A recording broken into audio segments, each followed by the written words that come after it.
from the 29. Allen over the middle, complete. It's McKenzie. 4 yards the pickup, first down. This has to go down as one of the simpler routes in the playbook, but oh so effective. Nice completion there. Keeps the sticks moving. They couldn't ask for much more to this point in the second half. A gorgeous day, one-score game. First and 10 here. Allen. Now this is intercepted. He was trying to get it to Davis. Picked up by Levante David. And the Bucs are going to take possession of the football. Well, that puts a little bit of a wrinkle in their comeback bid. Yeah, everything had turned around for them, hadn't it? I mean, things were now going their way. But you did mention it's a wrinkle in their comeback bid. It's not the death knell for them by any stretch, but now they've got some extra work to do in order to climb all the way back. And Tampa Bay trots out there now. And they'll have good field position here following the interception and a chance to build on their lead as they start with a first and 10.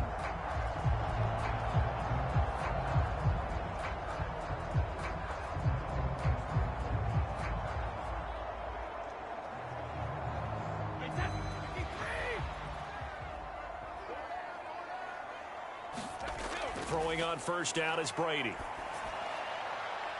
And he hauls it in for the Buccaneer touchdown.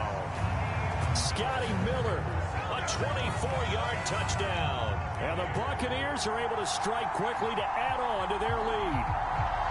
But what a quick turnaround there. They get the football. Next play, boom, touchdown. I've been in a situation before where a turnover occurs, and if you're over on the bench with your defensive mate and you talk about what to do on your next series, and all of a sudden you hear sudden change, you've got to get out on the field and defend right away. Not everyone is mentally prepared to go. Is that what is yelled on the sidelines a lot of times? That, among other things. Maybe some words we can't share here. Yeah, we'll just keep this one PG. FCC violation. No doubt. Extra point put through by Succop, and it gives his guys a 12-point advantage.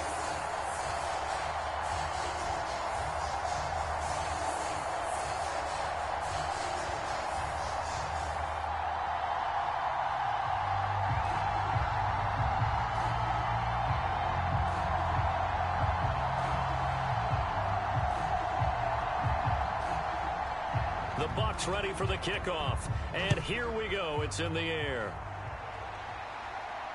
Taken in at the 3. And he'll take it up past the 25 to the 26-yard line.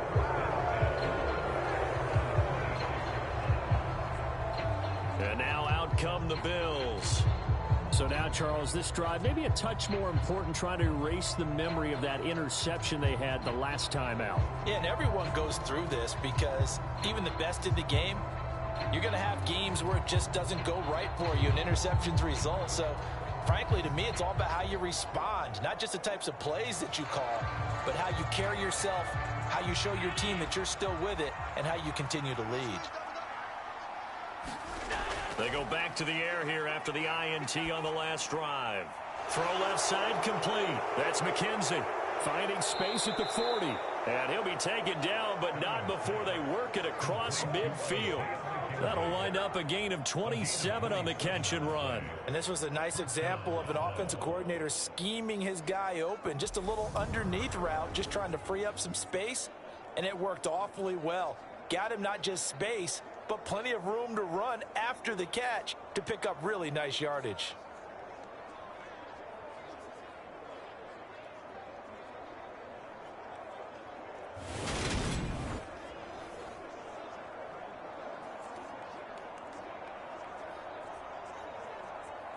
So from Buccaneer territory now, it's first and 10 at the 47.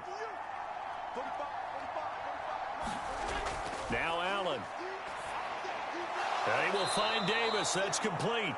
And they're going to get this down near the 35-yard line.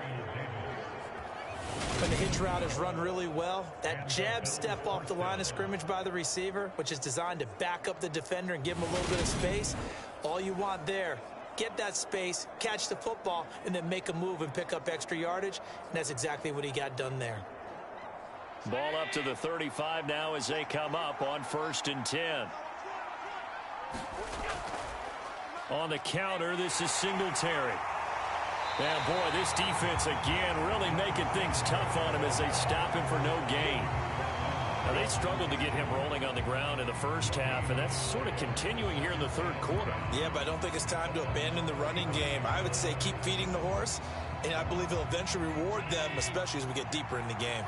So after the run for no gain, here's 2nd and 10. Looks to throw. Looking left side, and he's got a man. That's McKenzie. And he is out of bounds inside the 30. 9 yards, and that leaves him just short, so it'll be 3rd and less than a yard.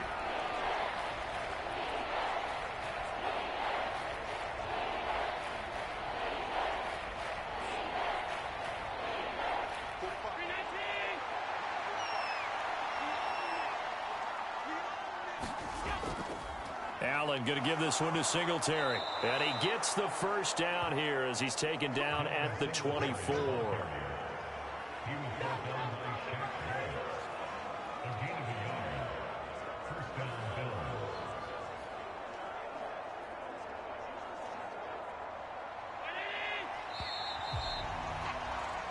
And as they come to the line, they will not be able to get off another play as time has run out on this third quarter.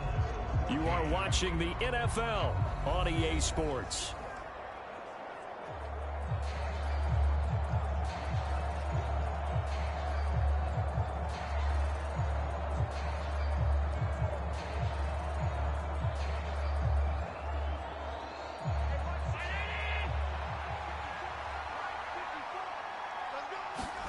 Throwing on first down is Allen. He's got the hook up with Diggs. And he's out of bounds. Almost gets to the 10. The Bills' passing game getting them down the field. They've got another first down. Good yardage on the completion there. And when they look at the scoreboard, they do understand a field goal is not going to do them any good. My guess, they're going to press the ball downfield as far as possible, try and throw it into the end zone and get a score because they know they've got to get that done and get the ball back as quickly as possible.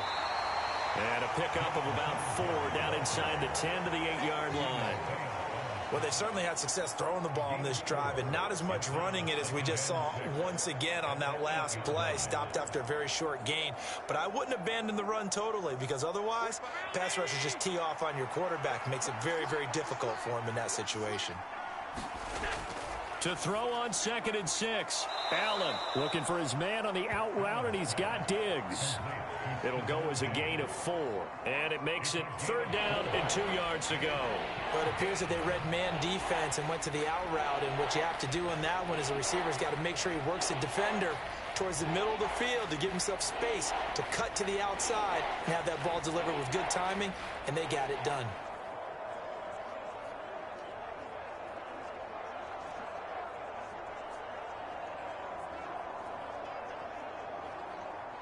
Play number 9 set to come here on the drive on 3rd and 2. Here's Allen. To the goal line, but it's incomplete. We know it's not an easy job to go out and catch passes when people are trying to tackle you and knock the ball away. But the bottom line is, that's a pass he's got to have and a pass he should have caught.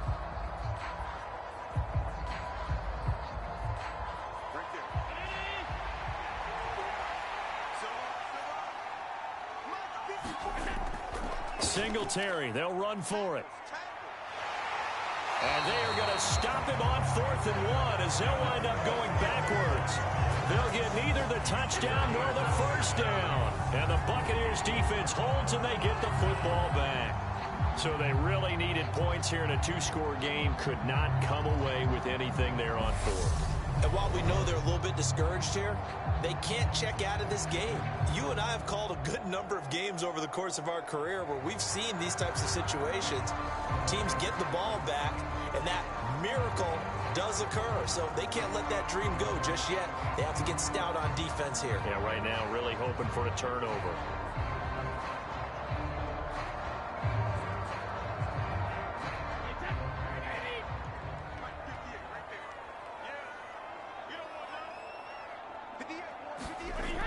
The drive starts with a run by White. And he's going to take this up past the 10 to about the 11.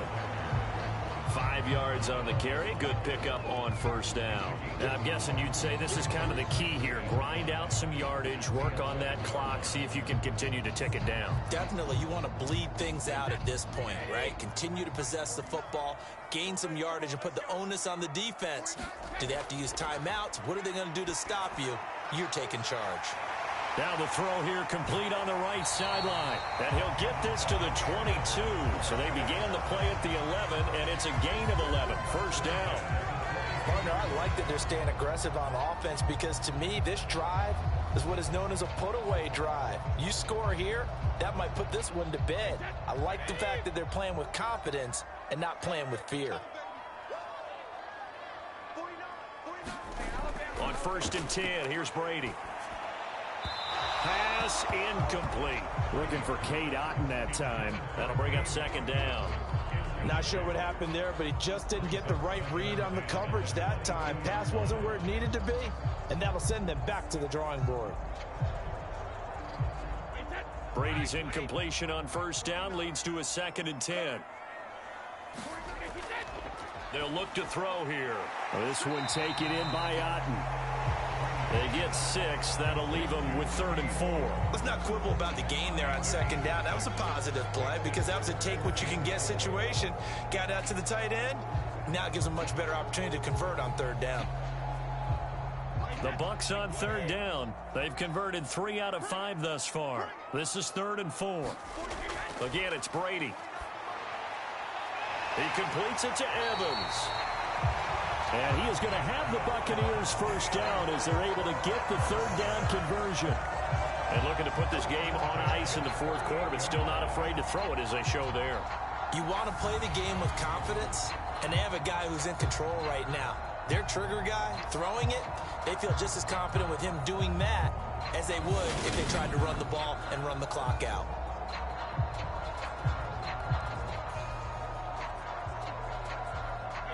So here's a 1st and 10 at the 38.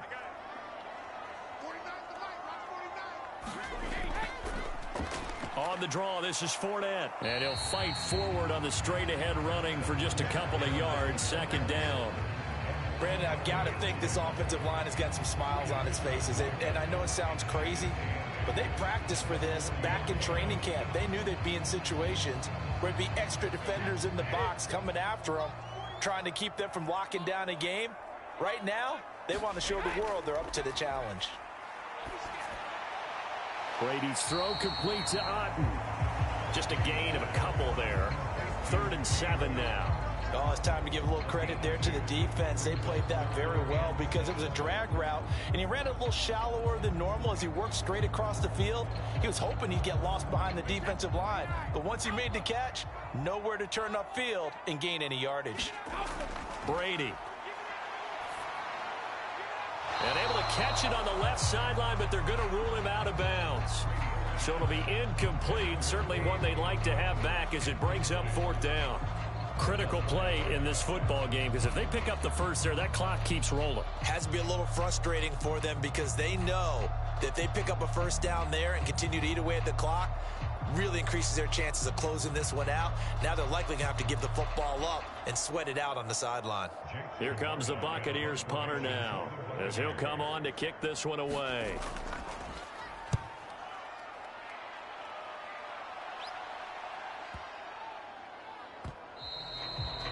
You rarely call your punter a weapon, but he certainly was there. How about that? Pinning him down at the 1-yard line and helping out the defense in a big way. I'm telling you what, if I'm a defensive coordinator, I might be thinking safety right now. Back now on offense, the Buffalo Bills. Their defense was able to force the punt. That's the good news, but this is still a 2-score game, and they need points on this drive and in a relatively quick manner.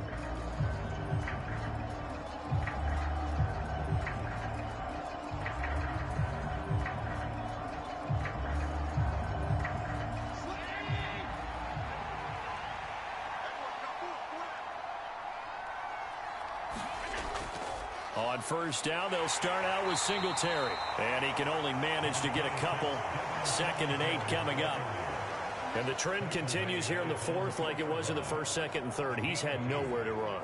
And you're probably thinking to yourself, why do they keep feeding him the football? Well, they trust him first and foremost. They do believe that over time he might actually pop one of these runs.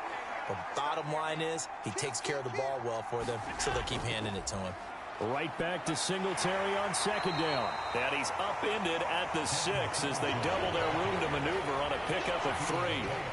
Seems pretty obvious defensively. A key was stopping the run game. How have they done it so successfully? To me, it seems that these guys really did a nice job of paying attention during the scouting report meeting. And you know, Brandon, when they do those, they talk about the top plays that these guys like to run. The best runs for the top running back. And this is intercepted, and that should do it. It's Devin White, the linebacker. And it's a pick 6. He brings it back to the house for a Buccaneer TD. So a fourth quarter pick 6 here, and that one might put this game out of reach, CD. I certainly agree with that, partner. And I know one thing, though. That team that just got the pick 6, they're going to keep playing until this one's over. Better be careful. They're looking to get another one.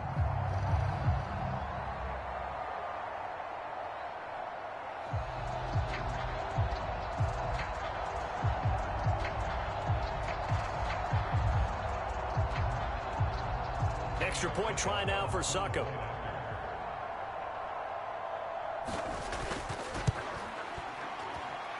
And that one makes this a 19-point game. A heck of a play there defensively, getting the interception, navigating his way into the end zone for the touchdown.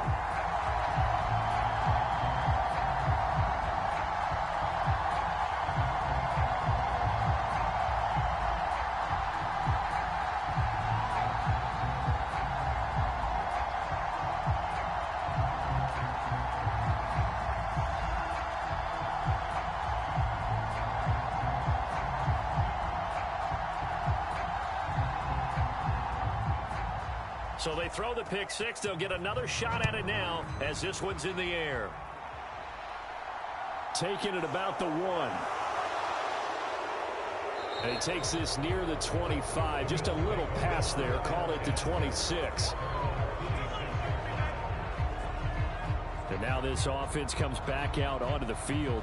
Where we stand right now in the fourth quarter, this one pretty much out of reach. And, Charles, I know they're going to be disappointed about several things with this ball game, but the self-inflicted wounds, they've had several turnovers. You would have to think that's going to be something they're going to discuss heavily in the film session in the coming days. You're absolutely right about that, partner, because they're going to have to sit in that film room and watch every error that they made and figure out how to not do it in the future. And mentally, I think a lot of the guys are already starting to think about, okay, how do we put this behind us and get better for the next time out? This, they'll use as motivation for the rest of the time that they play to hopefully never be in this type of situation again. Defensively, you look at the numbers. Another incomplete pass that we just saw, and they're under 200 yards passing for the game, so they've done their job on that side of the ball. Yeah, recently I was actually working a game where a quarterback had a streak of 5 straight games without a 200-yard game. And that was a big talk, both in his town and amongst his team. How do we get the passing game going? So big credit to them, holding them under 200 today. A couple of quick incompletions, and now they're just one more away from getting off the field. They've got options now. Could they dial up a blitz here or just drop everyone into coverage to crowd the throwing lanes?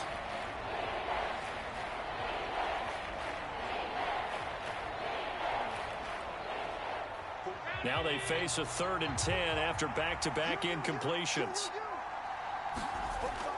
So the shotgun snap to Allen. He's got a man, complete. And they'll get this well past midfield before being stopped just before the 35. So it's Bills football here as we get you reset. They've got a 1st and 10 as they search for a late score. So how about that for a chain mover? They're all the way down inside the 40 now for 1st and 10. Here's Allen to throw it. Toward the left sideline, but it's incomplete. At this point, down big, you'd have to imagine this defense are just going to sit back, blanket the field as best they can. Yeah, this is actually the easy part of the game for them because, just as you noted, they can sit back, keep everything in front of them. But they've blanketed the field the entire game using a variety of coverages. An incomplete pass on 1st down. That leads to a 2nd and 10. And again, it's Allen. He's got his target. It's the tight end, Knox. And he's brought down, but not before he reaches the 8-yard line. A really good pickup of 28 yards. Well, I can put my defensive cap on right now, and I know they're saying don't give up any big plays now. They've controlled this game throughout, and all they want to do is see it through to the end. I think they let their guard down a little bit with that last completion. Sometimes when you're trying not to give up bigger plays, you don't react as fast as you should on other throws. Nice work to get 7 out of that, and it's 2nd down. I did like his decision-making there to make sure they picked up something instead of forcing a throw. Now they've got more manageable play coming up to try and pick up the 1st down, and don't rule out the possibility that he just keeps it and runs again. On 2nd and goal, Allen. And this is caught for a Bills touchdown. Isaiah McKenzie from a yard out. And the Bills have got it back to a 2-score game here in the 4th. And that touchdown puts us in a position to have a discussion, doesn't it? Now it'll be a 2-score game after the conversion. Yeah, I mean, there's no doubt with a 2-score game they're going to have to onside kick it. We'll just see if they've got a miracle up their sleeve. And you wonder what onside kicks they're going to use and in what sequence if they hope to have a chance to win this game.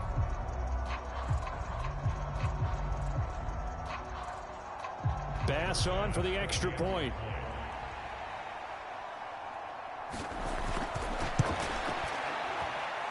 And they're able to cut the deficit to 12. So that drives 7 plays in length. And it ends in a Buffalo touchdown.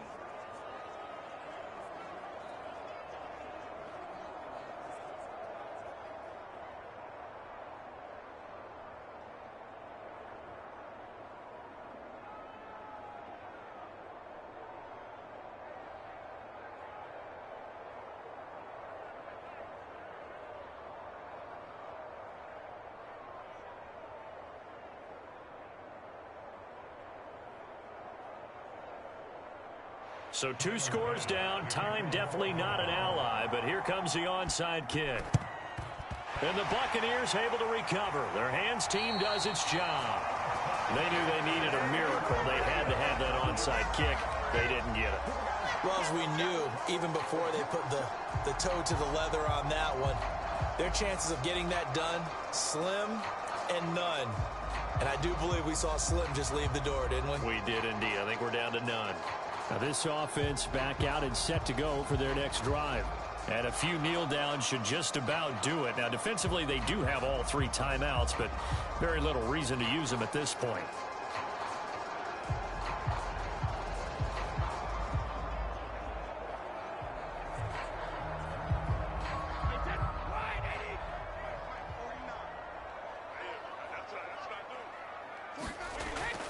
Fournette, a 1st down carry.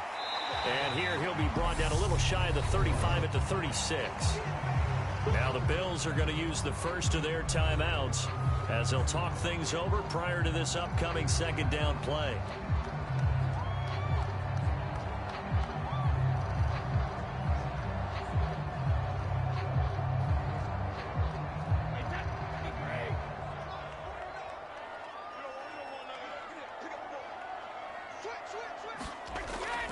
Again, it's Fournette.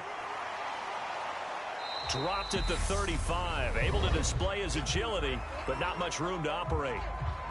Now a 2nd timeout called for by the defense, as the clock will stop with 1:06 left to go in the game.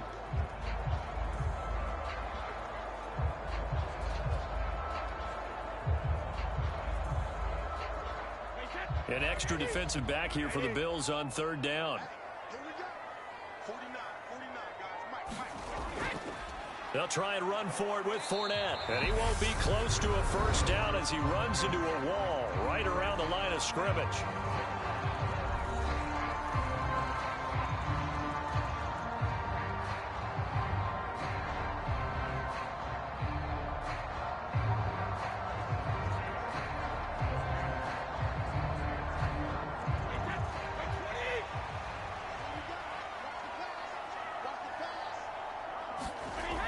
Going with their tight end on 4th.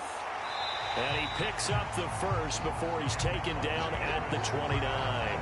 It's a gain of 6, and that ought to just about do it. And there's your dagger right there. I tell you, there's a lot of coaches in the league that would not have gone for it on 4th down. But with a 2-score lead, they roll the dice. Get the first down, and that should be enough to salt this one away.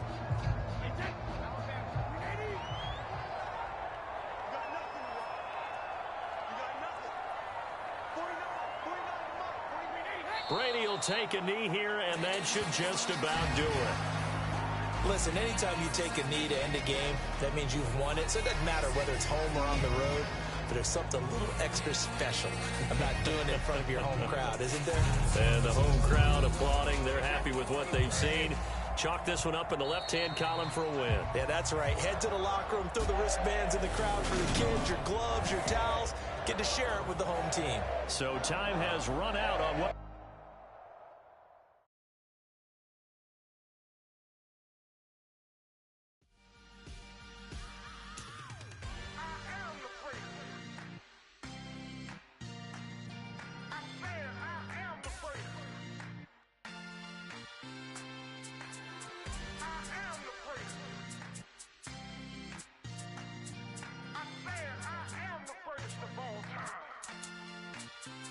Let's go. I am the great. You seen it making of a star. They hear my name and remember me. I am the great. Just let the record show that I said I'm coming for everything.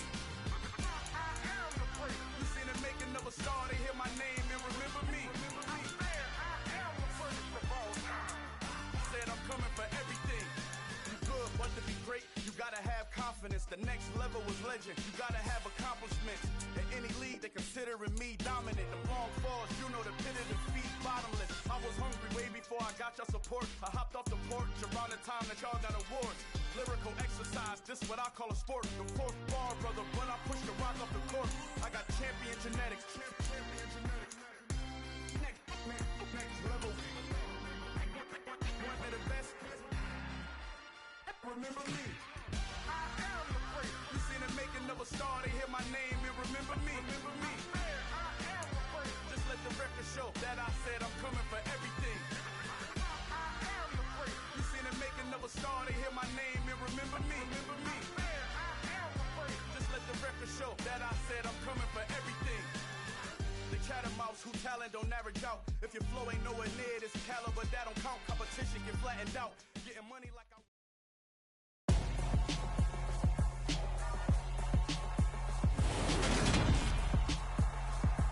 Tonight, it's Madden NFL football.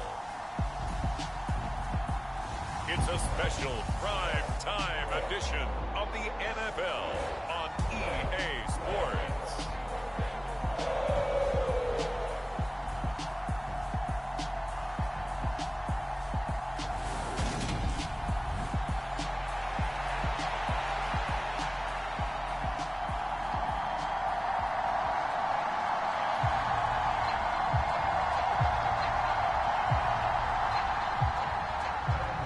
Set to go. Evan McPherson to do the honors, and we are underway from Cincinnati.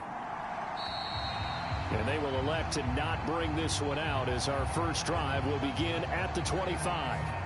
Here is Tua Tagovailoa heading out to lead this Miami offense. You want to talk about a driven player, partner.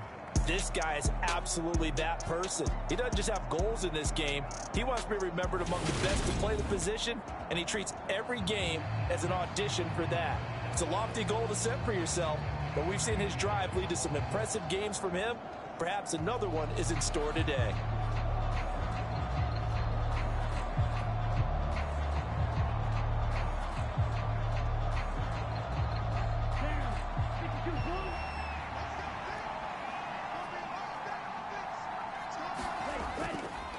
They'll run here with Raheem Mostert.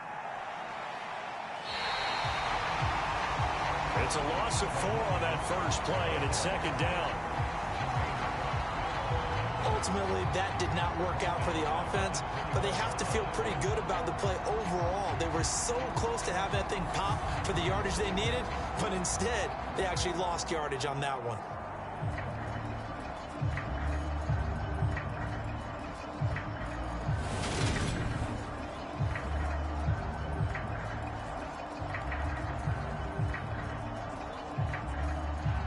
first play of the drive lost 4. Now they'll look to move it forward here on 2nd and 14. Again, they'll run it with Mostert. Up past the 25 to the 26, a gain of 5. I think that's the type of run we'll continue to see throughout this game. With the snow coming down, I don't expect a lot of big plays to be broken.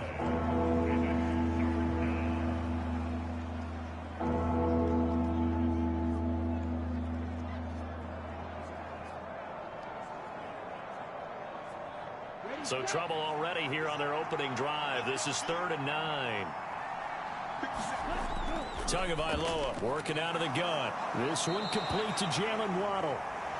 And oh, he's just going to be short here, barely. Maybe by a half a foot. It'll be 4th and inches.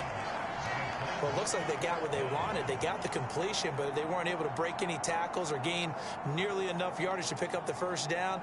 Now to be 4th and short. Here's Thomas Morstead on now to punt it away on 4th down. Back deep, Trent Taylor.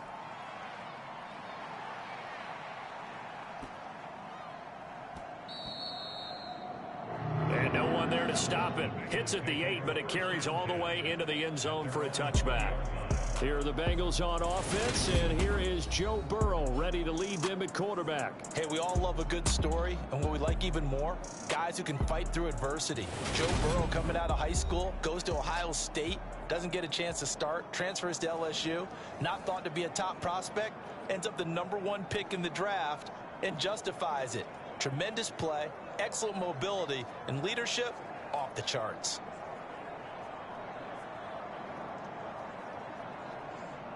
Burrow and the Bengals with a 1st and 10 at their own 20-yard line.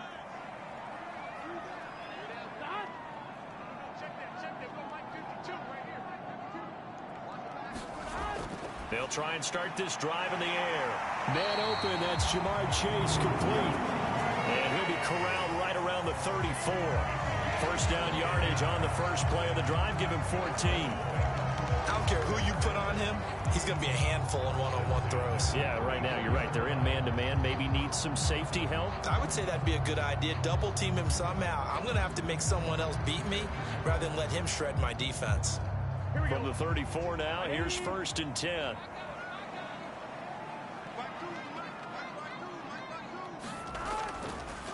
On the ground, this is Joe Mixon. And he'll rumble for about 5, up close to the 40. You know what really fires up offensive linemen? When the guy that is carrying the ball behind them can create his own space and break a tackle along the way. After the pickup of 5, here's 2nd and 5. There goes Burrow. This pass complete to Higgins. That one a first down pickup of 8. I think that's a big pickup for a first down because when you run a drag route against zone, you're sometimes asking for trouble because you might run into a defender. Yeah, well, there they ran into a first down. Executed it to perfection.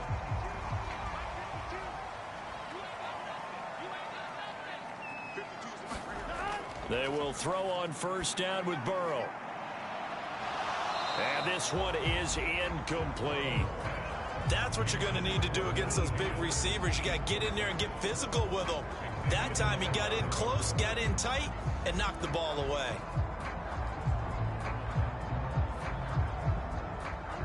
So after the incompletion on first, now 2nd and 10.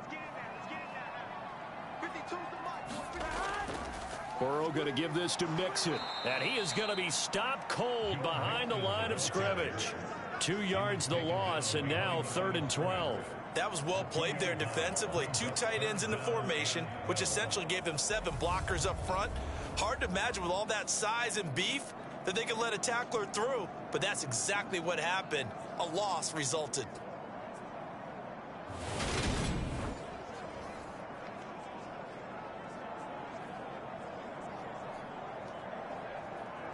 And it looks like we've got a dime set here defensively. 6 DBs in the game. Burrow will throw. Got a man. It's Chase. He completes it. And he's got another first down as he's brought down at the Dolphins' 39. The Bengals passing game finding a rhythm. They've got another first. In this weather, any big play in the passing game, that's just a bonus, right? It certainly is, but oftentimes offenses think inclement weather plays to their advantage because you know where you're going on offense. Defenders have to react, and they often slip.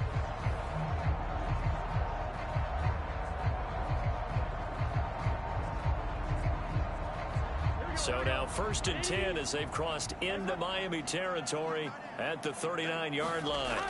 Now it's Burrow.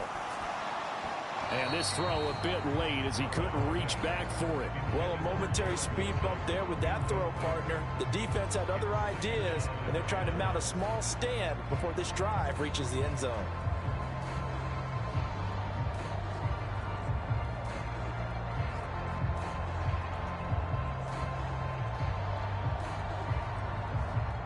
So line of scrimmage still the 39 on 2nd and 10.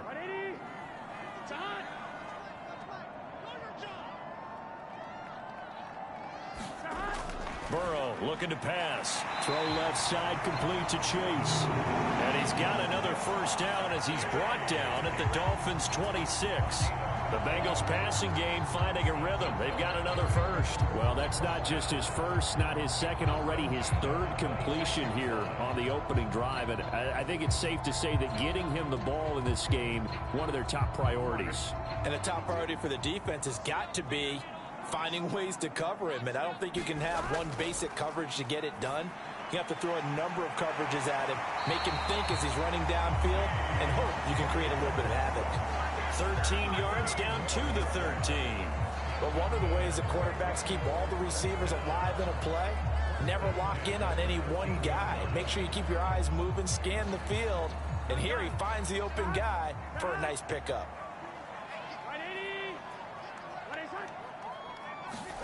From the red zone now, here's Burrow, first down. And that one complete once again to Higgins.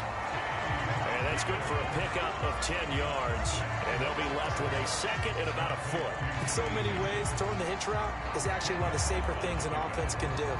Get the ball out to the receiver as fast as possible, hope he's got man-to-man coverage, and hope that his athleticism wins on the perimeter.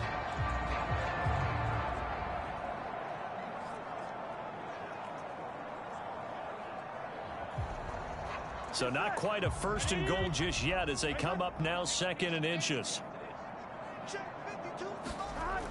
Here's Burrow setting up to throw it. And it's intercepted at the goal line. Picked up by Xavier Howard. And the Dolphins are going to take possession here. It's a touchback, and they'll take over at the 20-yard line. Definitely not the ideal time to see that mistake, partner, because this is still a one-possession game, and that's at least a field goal that just vanished with that turnover.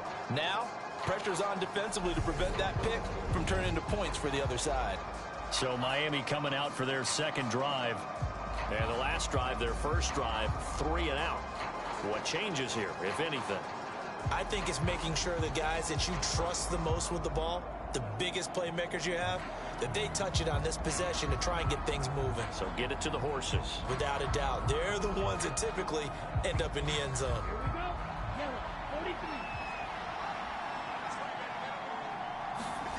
After the turnover, it's Tua.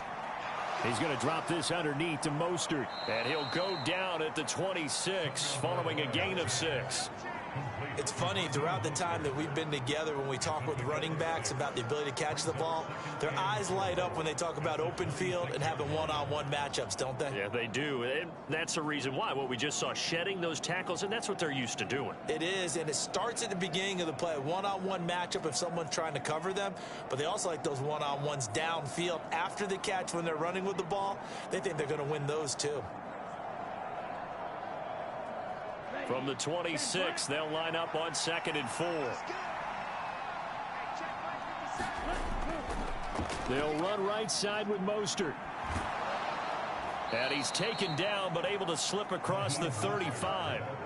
A Miami first down, that one going for a gain of 11. A good run there off right tackle in an old school NFL football. The right side of the offensive line, often known as the nasty side. The left side, usually the technical side. Kind of reminds me of the old Atlanta Falcons 2009, 2010. That's how they constructed their offensive line.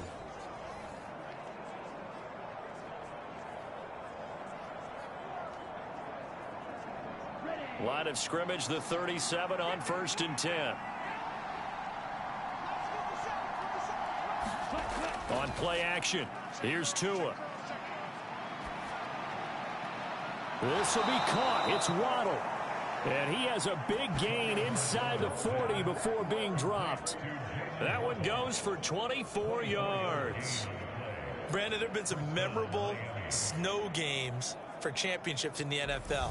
1948, Philadelphia Eagles, Chicago Cardinals. Well, the most famous one in my lifetime, I think, is got to be 01, right? Raiders, Patriots, to send the Patriots to the Super Bowl. You had to go to the tuck roll, didn't you? Yeah. Yeah, I think that's one people remember. But I also know this. In Miami, the infamous one, the snowplow game. In New England, when they went out there and the Patriots had a guy come out and clear a spot on the field for their field goal kicker to kick the game winner. Is that 82?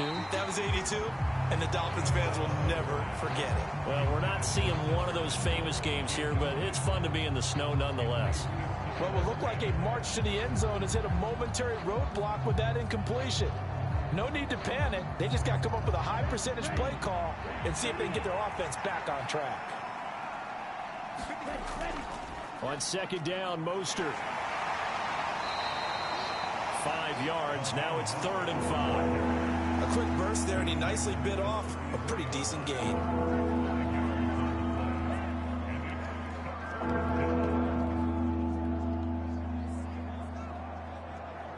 They'll need 5 on this play to move the sticks.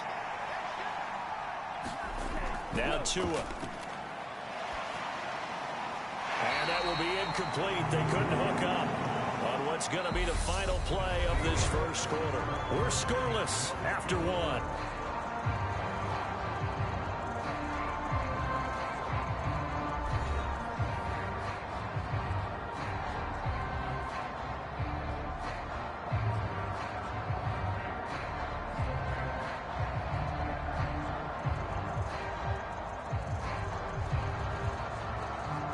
And the first play will be a field goal try. Kicking into a headwind here in the second quarter. And this is good. It was running out of gas there at the end, but he winds up getting just enough on it. And the Dolphins will jump out to a 3-0 lead. So, Charles, they get to them with their first turnover of the game and then make it hurt a little bit extra with a field goal. And anytime you give the ball up, what's the first thing a coach tells his defense? Don't let them score off of this. You've got to put out the fire. In fact, in 2021, that's what one NFL coach termed his defense. The firemen. Go out there, guys, and don't let them put some points on the board. After the field goal, here comes Sanders to kick it away. Taken at the goal line. And the tackle going to be made right there at the 25-yard line. Cincinnati coming back onto the field here for their second drive. Their second drive here of the ballgame, Charles. Remember last time they threw the interception, but the defense held up. It bent a little but didn't break, only giving up the 3 points. Yeah, obviously they left some points on the table there their last time out, but boy, they have to thank their defense for holding the opposition just 3 after they threw the pick. Their turn now. Back out on the field, put together a good drive, and get some points of their own. Here we go. Hey, can.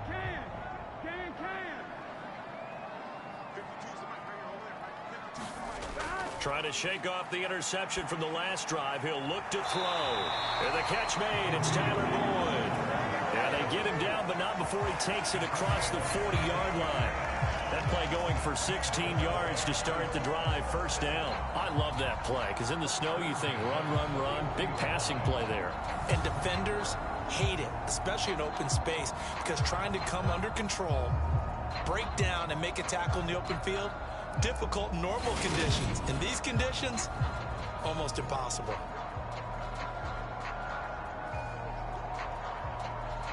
One play has him up past the 40 already, and another 1st and 10.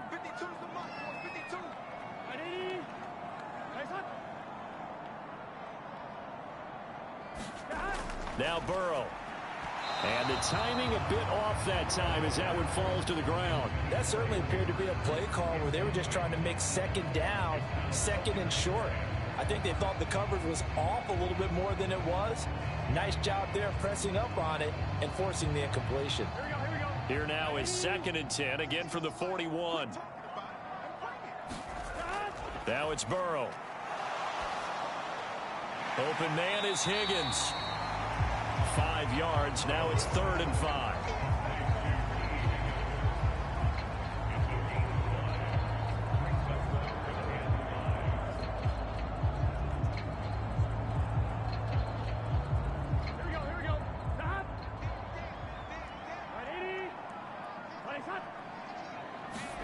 Here's Burrow. Oh, and this ball's tipped and intercepted.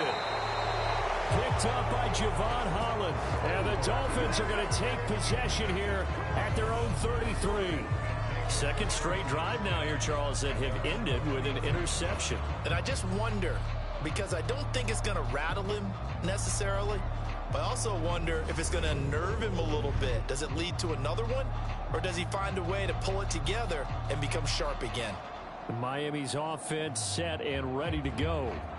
Last time out, you remember their drive stalled, but thanks to their kicker, booted a long field goal to at least get them 3. Now here they'll try to do better and find the end zone. And in our experience, how much fun is it for coaches to know that they've got a kicker who can nail it from long distance?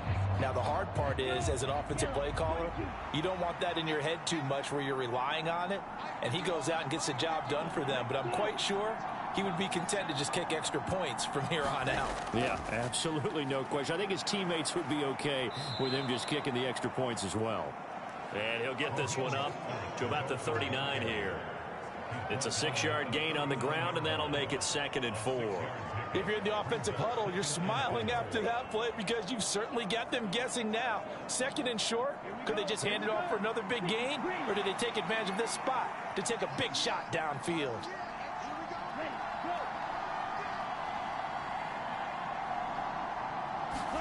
From the 39, Tua escaping the pressure right. Throw right side, going to be caught here by Waddle. Oh, good move. And he's going to be out of bounds, but not before he gets all the way down inside the 20-yard line. It's a big play there for Miami. 44 yards. We know play callers can be very creative in this game today, but sometimes when they've got receivers with speed like this, they don't need to design incredibly complex calls.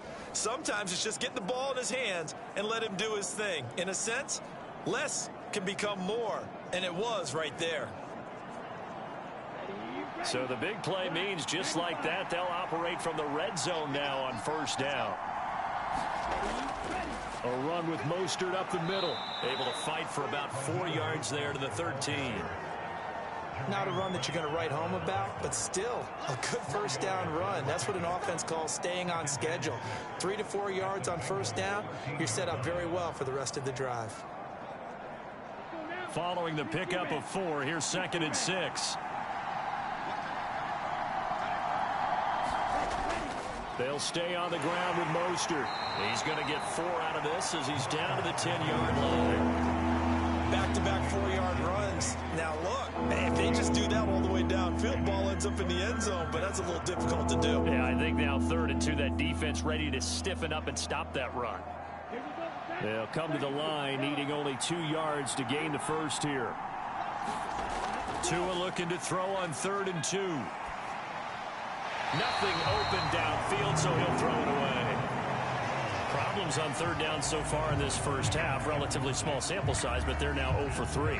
And the average in the league, somewhere around 40% on 3rd down for offenses. So what's the answer to this? Either convert them or don't get the 3rd down in the first place. Get your big chunks of yards on 1st and 2nd down. They'll try it now with Mostert. And he picks up the 1st as he's able to take it down to the 7-yard line. Just a gain of 3, but they'll certainly take it as they convert on 4th down. There wasn't even thought of a short field goal. There was no hesitation. They were going for it. I think he was thinking ahead a couple plays ago, that if he got in this situation, they were definitely going for it. And you're right. It was a confident call and a decisive run to pick it up. From the gun, it's Tua.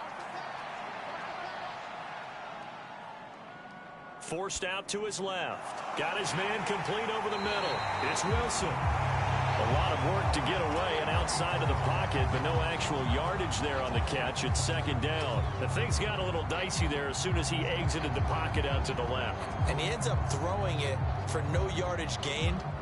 I don't know about you, but my high school coach, John Ford, if he saw a ball in the air and you got no yards out of it, he would have had a stroke, okay? Because his opinion, that ball shouldn't be in the air unless something good was going to happen.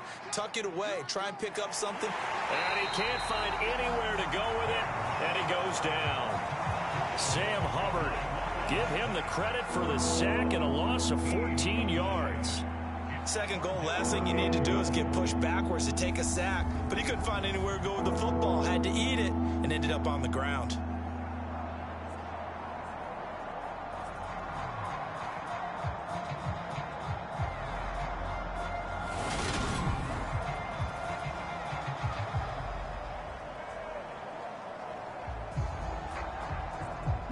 The Dolphins on third down, 0 for 3 to this point. They could use a conversion. They're looking at a 3rd and goal here.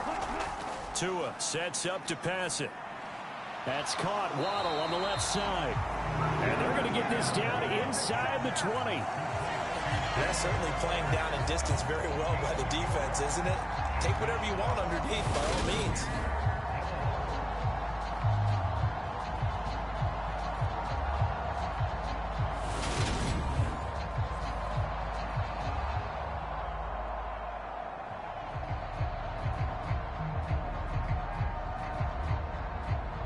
So 4th down, Tua departs, and on is Jason Sanders and the Dolphin field goal unit. From the left hash, it's a 36-yard attempt. The kick by Sanders is good. And they're able to double their lead in this first half. It's 6-0.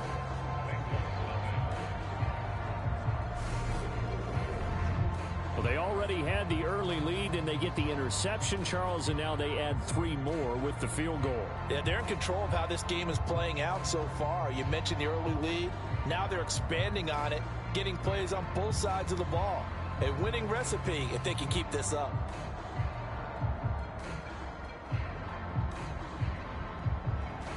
After the field goal, here comes Sanders to kick it away. Taken in at the 3. And out a little across the 25 to the 27.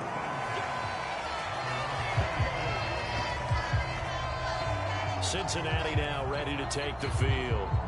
And it's been a miserable start for them offensively. Obviously, 2 drives, 2 interceptions. And this is where you have to know your quarterback and know how you actually have to reach him. Do you do it with a little bit of humor? Maybe you break the ice a little bit like, hey, didn't we practice in that color jersey all week? Not the one that you're throwing it to?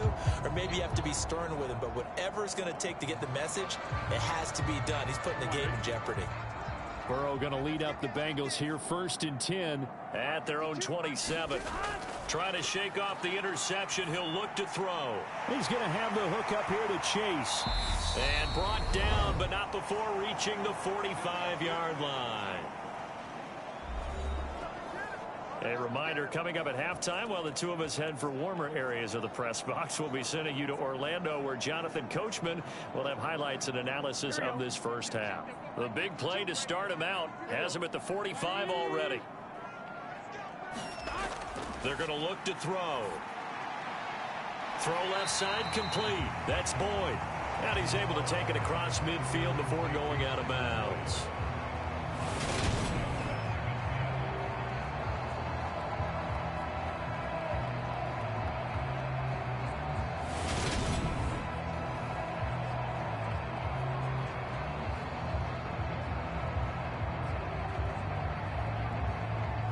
Four yards remain for second down. From the shotgun, Joe Burrow. This goes out wide for Mixon. And he's out of bounds as he gets this down to the 45. 4 yards the pickup, first down. That's a pretty play there coming out of the backfield, but as that back, you've got to be conscious of making sure you're securing the football. When you get out in open field, sometimes you get a little loose with it as you're trying to get up ahead of steam. Make sure you keep it close to your body because those defenders are trying to punch it free. He does a nice job there protecting the ball and picking up a first down. He'll lose a yard there, and it's 2nd and 11. When a draw works, it can be a thing of beauty, but when it doesn't, oh, it can be ugly. And in this case, loss of yardage ugly. Now the Bengals urging everybody to get back to the line of scrimmage. On 2nd and 11 now. Burrow. And that'll be off the mark, too far out in front, and it's incomplete. To this point, I've been impressed with the work defensively. They have not allowed a lot of receivers to run free. And there's another example, another incompletion. An incomplete pass on that last play, and that means they'll need to come up with something here on 3rd down. He'll drop to throw. He gets this in the hands of Mixon. And he's going to come up a few yards short of the first. They get him to the ground at the 37. That'll give them 8 that time, and it'll be 4th down. Brandon, it certainly looked like they had that play defended well, but it still almost worked. Got it to the running back. He wound up getting really good yardage out of it, but it was 3rd and long, and they were able to rally and stop him before he could get to the marker.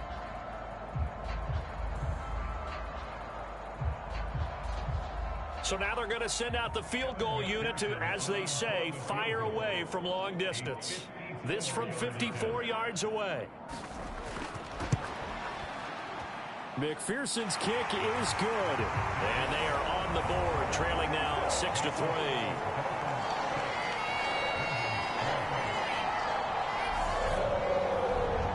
So that kick gives them their first points of the game, CD, and it comes on the 3rd drive, but hopefully for them that's a spark that gets that offense going. Yeah, and I would say if you're the offensive play caller, as you look at your sheet, you're trying to find that part on there that unlocks bigger points. They've struggled with a few drives so far, finally got 3 out of it. How do you find the end zone? That's what he's searching for now. So after the made field goal, here's McPherson to send this one away. From a yard or 2 deep, here comes a return. And he'll wind up getting a couple extra yards here for his trouble and bringing it out of the end zone as he's down at the 27. And the Dolphins with one final possession here in this first half. And with time quickly fading here in the 2nd quarter, not sure how aggressively, offensively they want to play this. I think we'll find out just how much they trust their guys in this situation if they decide to take a shot.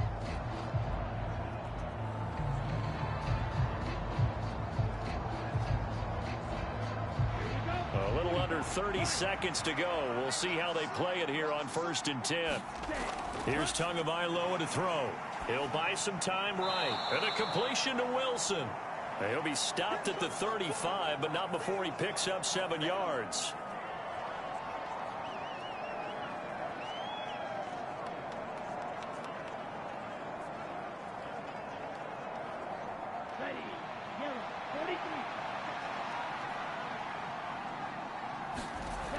Tua, a final shot before half. And they bring him to the ground just shy of midfield.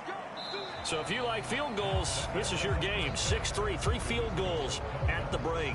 As we'll send you down to Orlando, we check in with Jonathan Coachman for our EA Sports Halftime Report. Coach. All right, Brandon, thanks very much. Welcome, everyone, to our brand new studios here in downtown Orlando and the EA Sports Halftime Report. The snow certainly making conditions difficult, and it's not likely to get better anytime soon, as we turn it right back over to Brandon and Charles.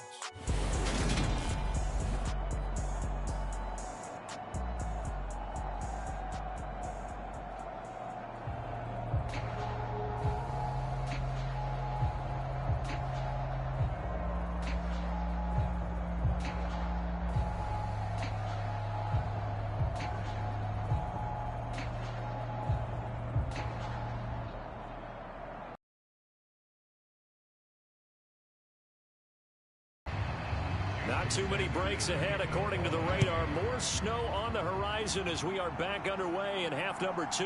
From a couple yards deep, he'll bring it out of the end zone. And he'll get it up past the 20 to about the 22.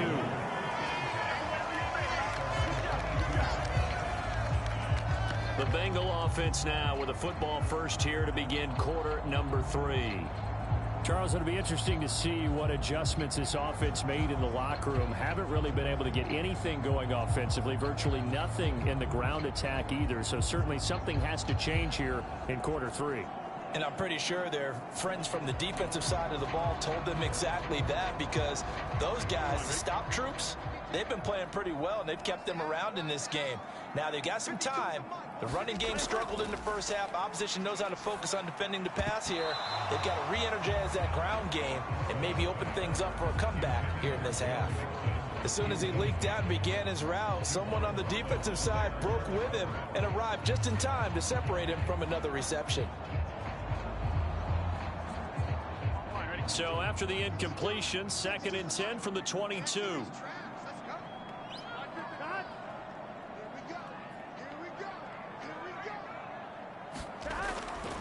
He'll look to throw. Dumps it off to Mixon.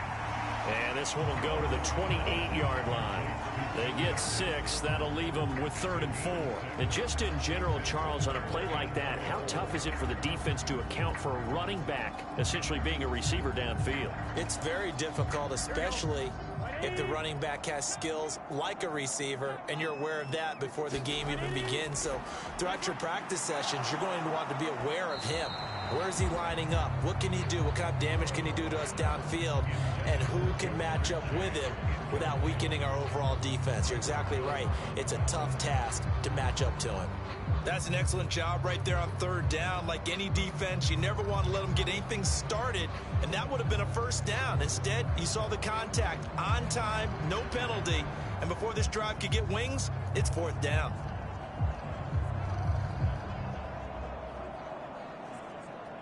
The Bengals bring out their punter now as he's on to punt for the first time tonight.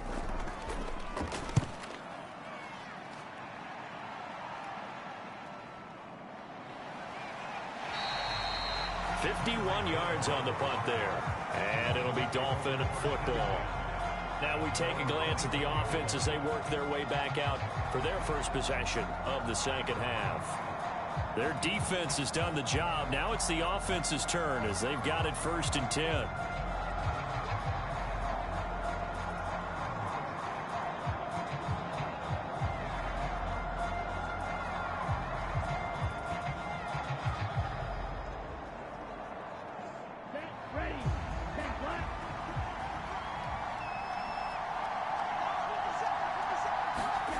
Here's Tua. And he'll get this into the hands of Hill, complete. And he'll take this to the other side of midfield before going out of bounds. That's good for 28 yards. As they began this drive, I was wondering how they were going to attack since they're playing with the lead. Would they continue to try and push the ball downfield? Well, after one play, it appears that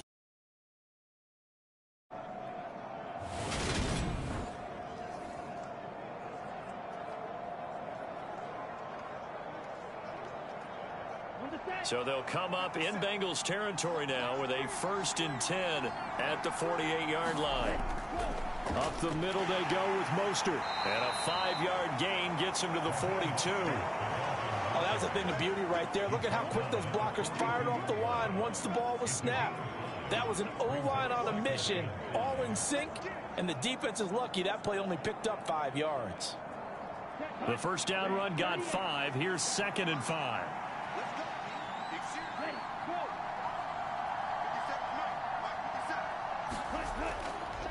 Once again, it's Mostert. And here he'll be brought down a little shy of the 35 at the 36.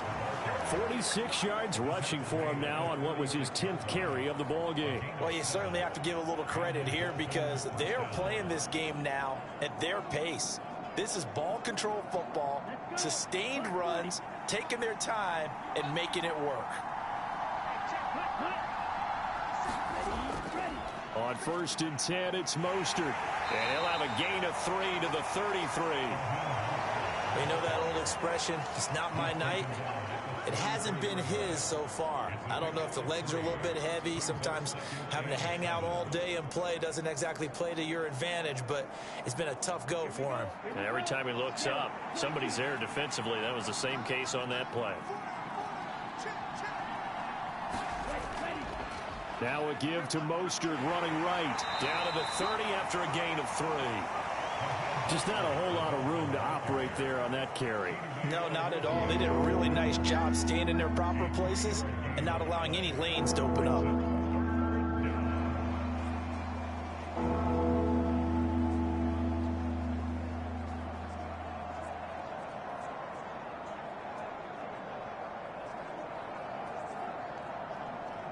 A nickel look now for the Bengals as they try to stop him here on 3rd down. Going to the air, Tagovailoa. He is going to find Hill here. And he's got another first down as the tackle's going to be made at the Bengals' 13-yard line. 18 big yards on that one, and a Miami first. Now what we're seeing, this is much better from this offense because so far in this game, no touchdown to this point. And what's usually a direct correlation? Very few explosive plays. That's been their issue. Not able to make that big shot downfield or break one off, but a nice game there for a first down.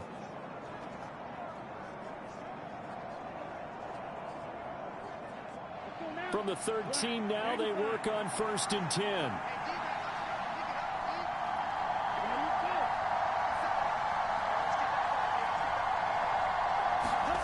From the red zone now, they'll look to throw. Getting this out to the flat, Mostert. And now they're inside the 10 as he's brought down at the 9. They'll give him 4 yards there, and it'll be 2nd down. And that's a good job there by the corner. We do talk about this a lot, that a lot of corners see their job as simply covering receivers. Tackling isn't everyone's thing. But in this case, he came up quickly and made a nice, sure tackle. Looking to throw again on 2nd down. Tua, and this throw incomplete. And the defender all over him that time, but it's going to lead to 3rd down. Down near the goal line, things really get physical. You're always anticipating a running play, but when they do throw it, things happen quickly. A little bit of a bang-bang play there that falls incomplete.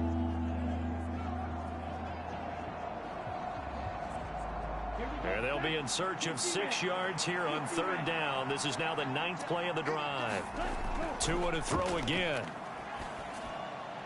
That's Waddle. He's got the catch on the out route. And this will not be enough. On 3rd and 5, he only gets 3. One hallmark of good defenses is understanding the game, understanding positioning, and tackling immediately in the secondary after catches. I think we just saw that on display right there. Got to him before he ever had a chance to think about turning it upfield.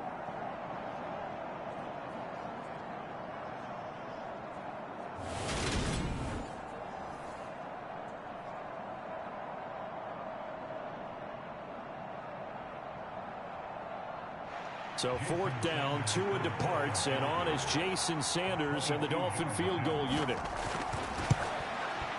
Sanders' kick is good, and they continue to lead in the battle of field goals here. It's now 9-3.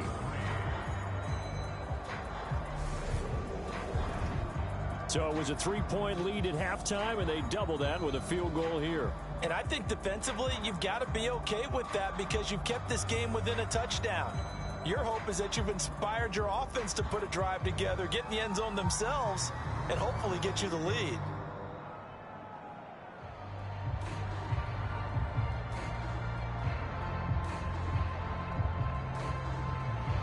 After the field goal, here comes Sanders to kick it away. Fielded just outside the goal line. And not much happening on the return as he'll get this to about the 23. The Bengals set to take over. And with the way this offense has played thus far, to be frank, they got to feel pretty grateful to be in the ball game. I would agree with you totally because they've done all of nothing offensively in this game, yet they still find themselves in a position on this drive where a touchdown can give them the lead. They need to take advantage of it. Yeah, they're still looking for that first touchdown here in the 3rd quarter. All they have so far, the field goal. Burrow and the Bengals with a 1st and 10 at their own 23. He'll hand it off here. This is Mixon. And just no chance of turning the corner. He can only get back to the line of scrimmage. 2nd and 10 coming up. Absolutely love the effort there. The ability to flow from his inside spot and stop that one at the line of scrimmage. Nice linebacker play. 3rd quarter of a tight football game as we come up on a 2nd and 10. Out of the gun, it's Burrow. It connects quickly to Jamar Chase. And he's taken down but able to slip across the 35. The LSU connection, Burrow to Chase for the Cincinnati 1st. Even against double coverage, he found enough of an opening for a noticeable gain. 2 guys on him, yet he finds a way to uncover downfield for the completion. So from the 36 now, 1st and 10.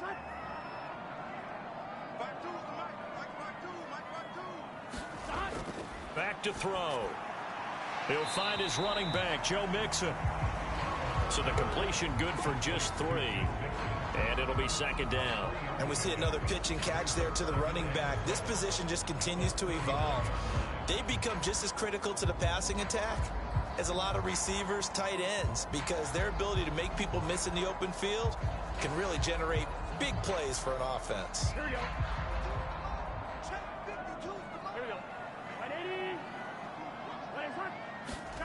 Throwing again on 2nd down. Burrow. He gets this one to Boyd. 7 yards there and a 1st down.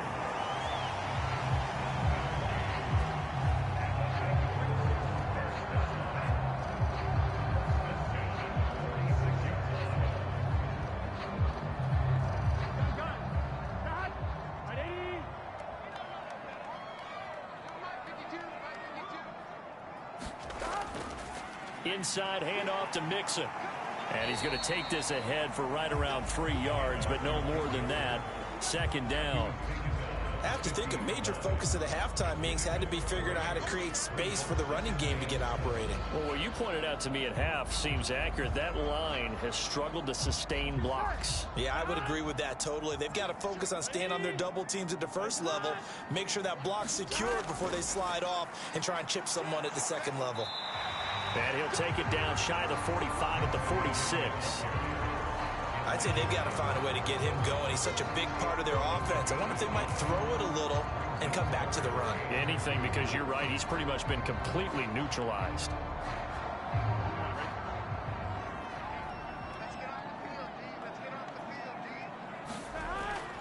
They give to Mixon to try to pick it up. And he'll be brought down on what's going to turn out to be the final play of this 3rd quarter. 3 quarters have come and gone. You're watching the NFL on EA Sports.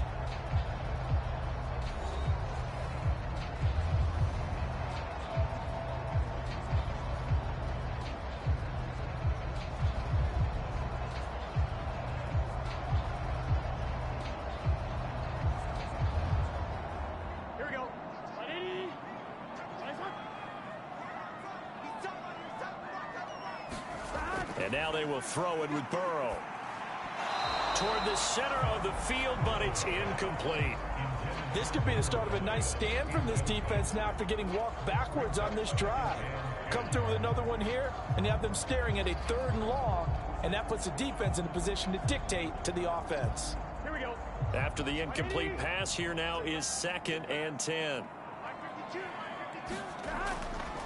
Mixing up the middle, and they're able to swarm him behind the line, and his rough night continues. He'll wind up losing 3, and now it's 3rd down. There's no question that coming into this game, this defense was pretty vocal about its desire to take this running back out of his game, and all that pregame wolfing has turned into results.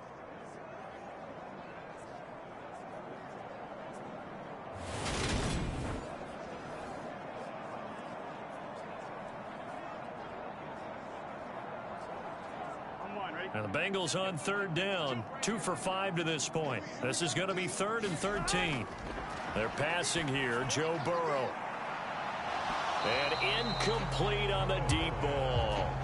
Well, I think we were both wondering if we were going to see them try and push it deep downfield, facing a 1-possession deficit late, and they certainly didn't disappoint. They gave it an effort. The Bengals bring out their punter now as he'll kick it away for the second time. And this will be up to the ruling of the side judge here. He says it crossed out of bounds at the 16-yard line. And out come the Dolphins now. They have the lead, obviously, late in the game. I guess the good news for them is if for some reason they would make a mistake, a field goal does the opposition no good. Everyone loves to have a little bit of a cushion, and that helps you immeasurably. But the bottom line is, do all the things that you're taught in order to close out the game. Don't even let that become an issue. Yeah, but still a one-possession game. This one not fully over yet. Tua and the Dolphins now with a 1st and 10 at their own 16. Meanwhile, Tua's throw is taken in by Waddle. So the completion good for 7 there, and it'll be 2nd down.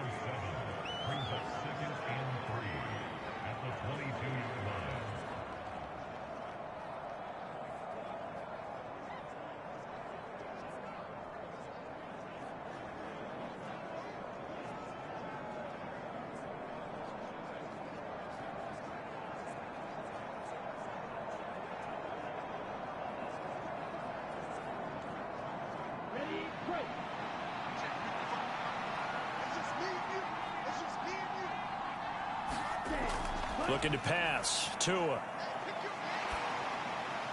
And he wisely will throw that one away. Good coverage on the outside, and I think that's where he wanted to check that down to. But once he saw the danger over there, he just threw that one over everyone's head. Smart play.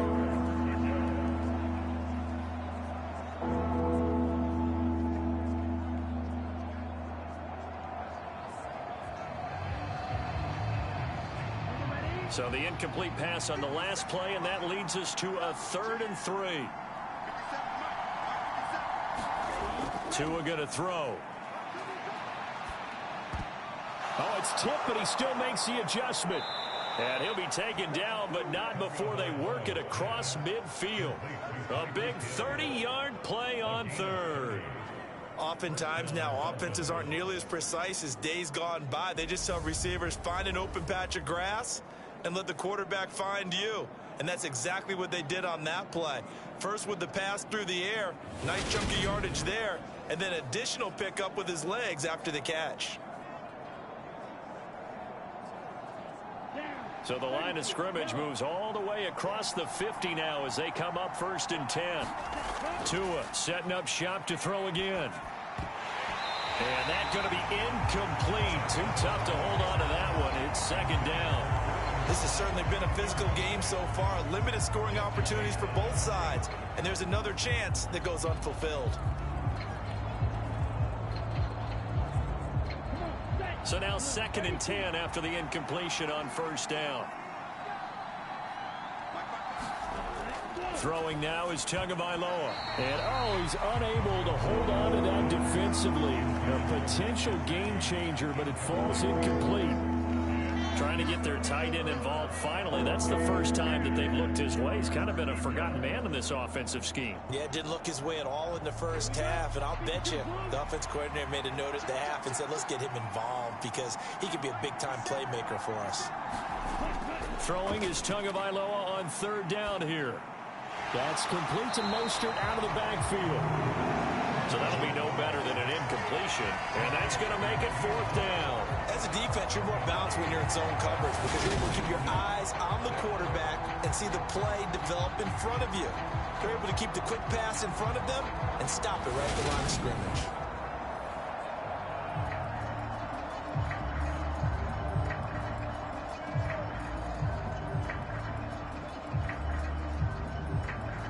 Here's Thomas Morstead now as he'll punt it away for the 2nd time.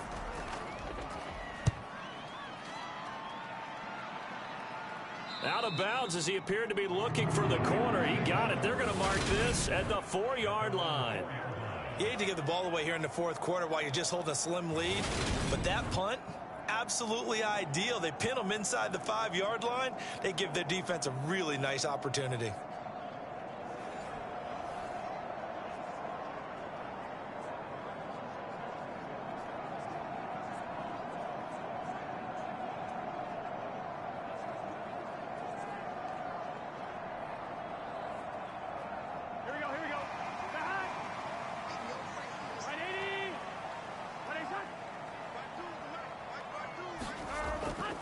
Here's Joe Mixon as they start on the ground. And he'll take this ahead for about 4. Second down coming up. And that's frustrating for a defense because they've got them pinned down deep. And on the first play, they gave up a run that keeps an offense on schedule. Yeah, because 3 to 4 yards, that's all you're looking for right there, right? That's absolutely perfect, really, as a play call. You get 3 to 4 yards on first down. That's what they talk about to us all the time, about being ahead of the chains or on target, ahead of schedule. They were after that run. They certainly thought he had an open look beyond the first down marker to his receiver, but they just couldn't connect, and that will send them back to the drawing board.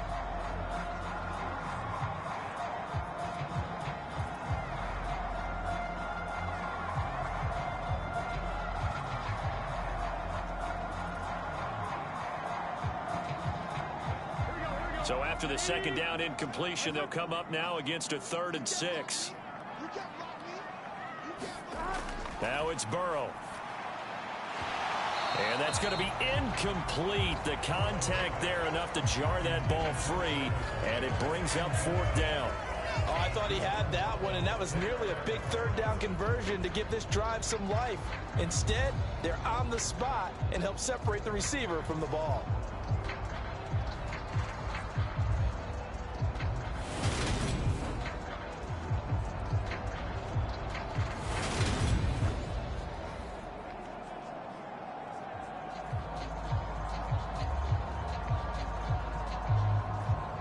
The Bengals bring out their punter now as he's on to kick it away.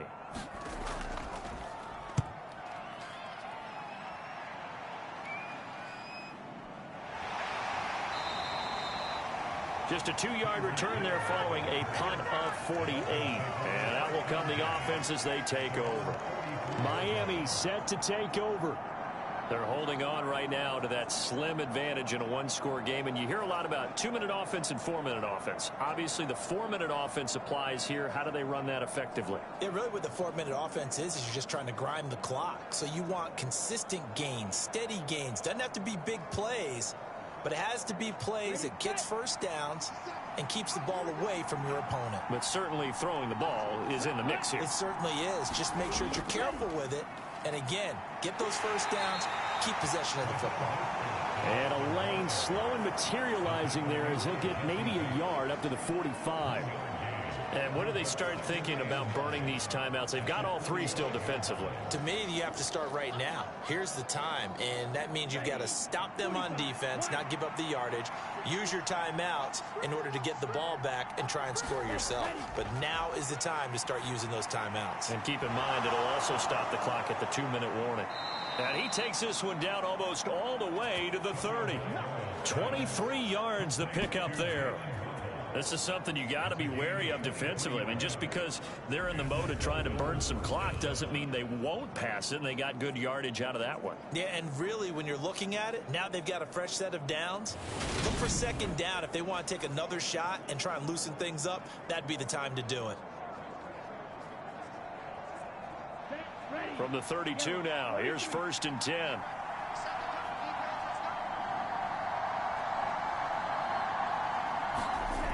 They'll set up to throw. And look at this. They get the turnover they needed. It's intercepted. And the Bengals are right back in this football game. Well, these defensive coaches, they sure like what they've got in this rookie corner. And with good reason, as you saw there. It only cost him a day 2 pick, and a lot of people thought he had first-round ability. But when he was available on draft night, that was one where you didn't need the full time to make the selection. You call that pick in early, and it shows why he was so coveted with that interception there.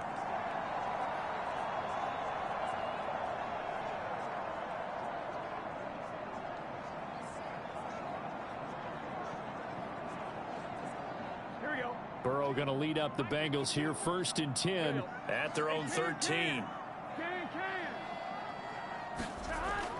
They'll try and start this drive in the air. And that throw behind his man, he missed him, incomplete. I think he's got to be careful not to force anything into coverage right there. There weren't really any throwing lanes, but the best part for him, he's got 2nd and 3rd down to fall back on.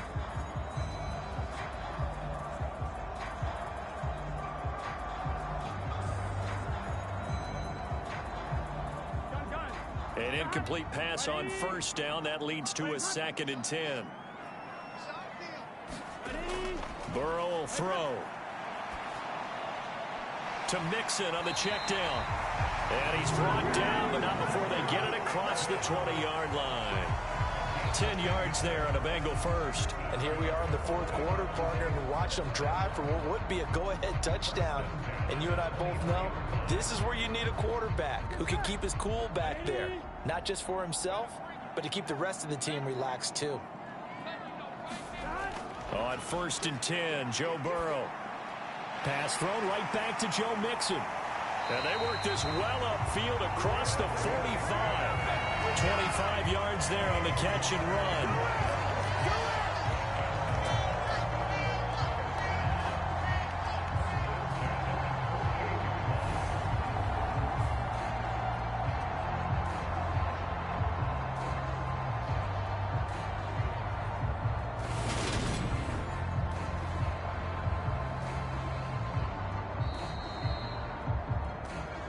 Fourth quarter, down to the final 2 minutes, and we've got a one-score game. So the Bengals in possession of the football here as we get you reset. They come up on a 1st and 10, desperately needing a score here on what could be their final drive. Throwing again, it's Burrow. He completes it to Boyd. And they're going to get this down to about the 37.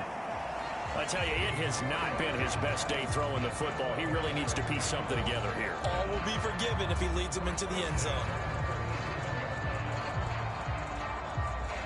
First down now, but that clock rolling. Burrow. To the right side and complete to Hurst. Only able to gain a couple there, and that will bring up 2nd down. He's the epitome of what we call the move tight end. A guy that you can line up anywhere. In the slot, out wide, in tight. Doesn't really matter because he has such great skills. You want to utilize him in all aspects of your passing offense. And there he was in the slot for the catch. 2nd and 8 coming up.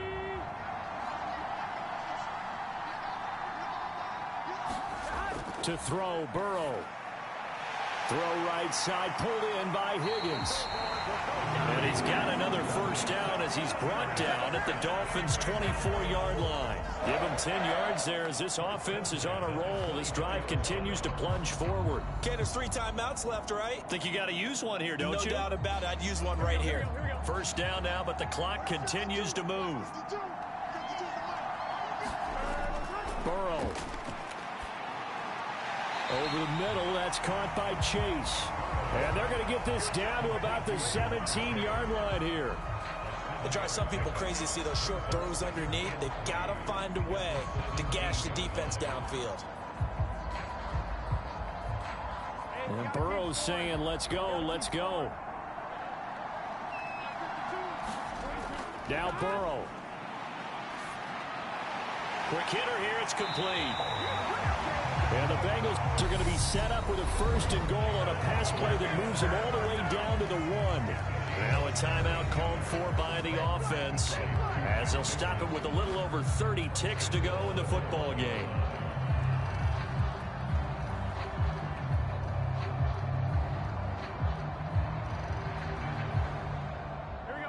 Come up on a 1st and goal and most likely 4-down territory as they need a touchdown and the PAT for the lead.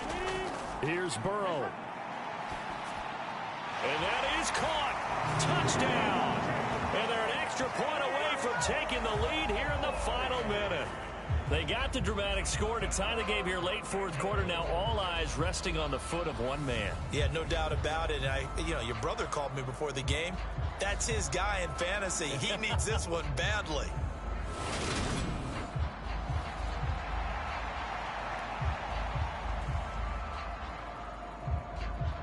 So they're not home yet. Still a critical extra point here to break the tie. And they have got the lead. So that drive consumes 9 plays all told. And it's capped off by the touchdown and the ever-critical extra point. So it is a 1-point lead here in the final minute of action.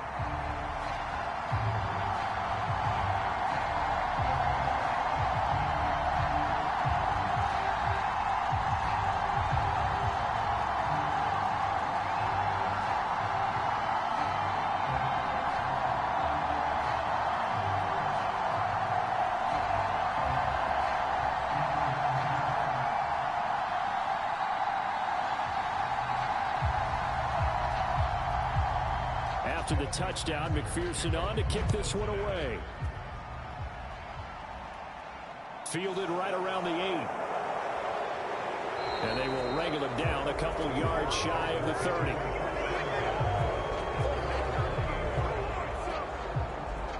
So Tua and the Dolphins down 10-9, 24 seconds to go. And they need about 35 yards to get in range for a winner as they come up on first down.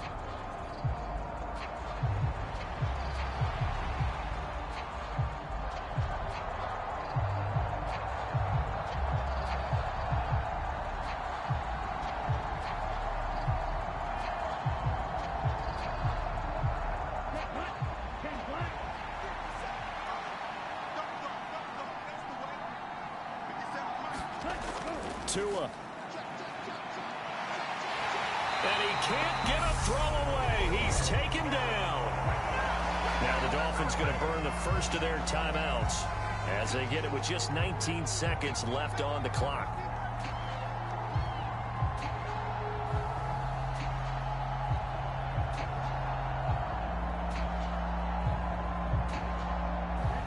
After the sack, it's 2nd and 19, and the road gets a bit tougher from here. Here's Tua. Connecting with Hill, and he's brought down, but great yardage to start the drive, a first down, and it sets him up pretty nicely here moving forward.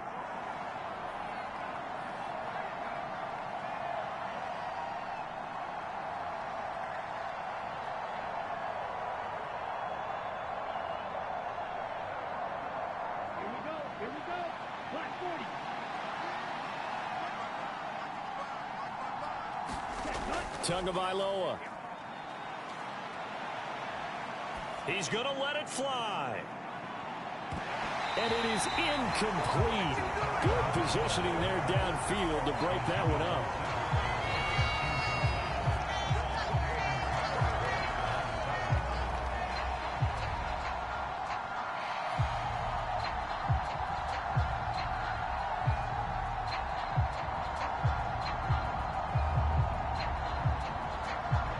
So after the incompletion on first, now 2nd and 10. Now Tua.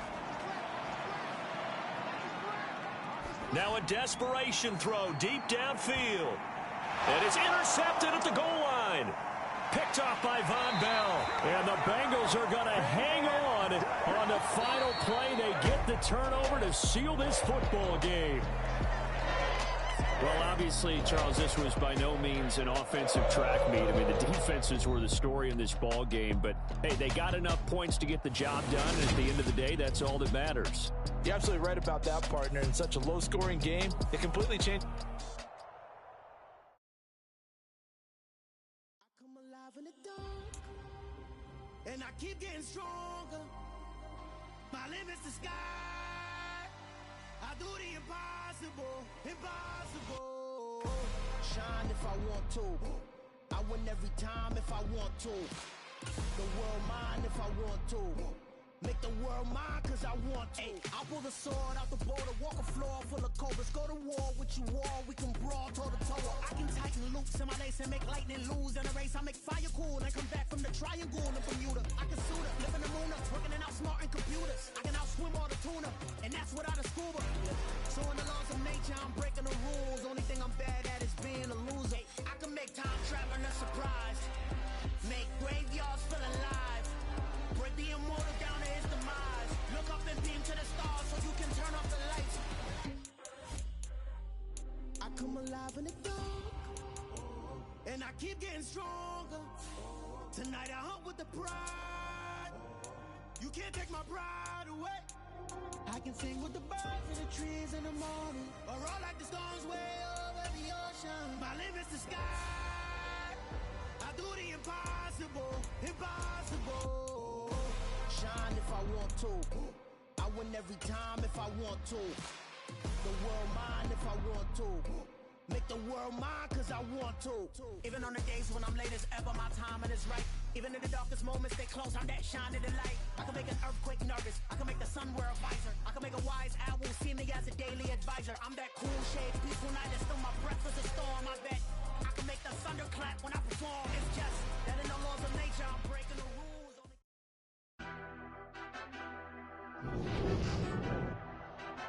Tonight, it's the National Football League. It's Super Bowl Sunday.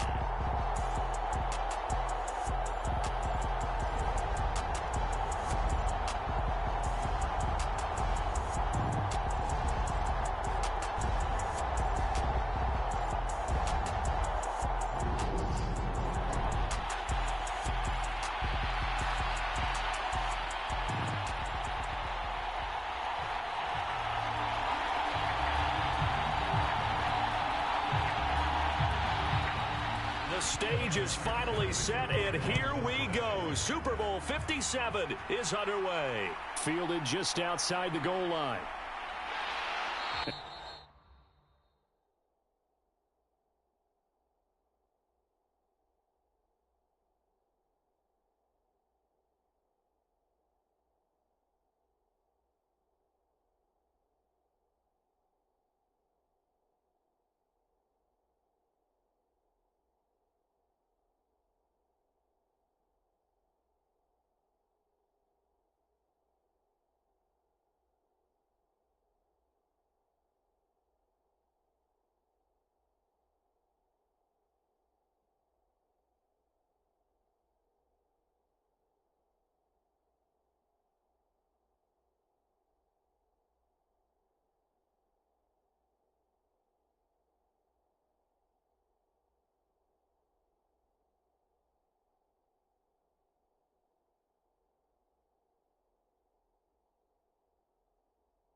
He's up across the 25 and down at the 28.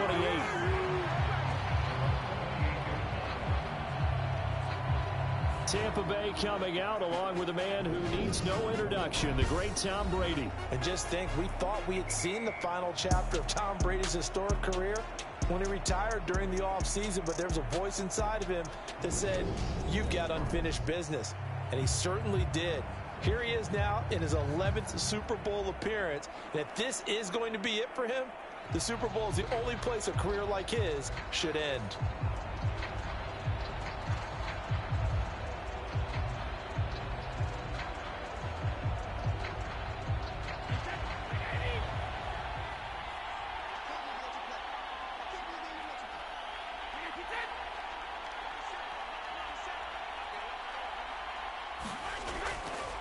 They'll start out on the ground. It's Leonard Fournette.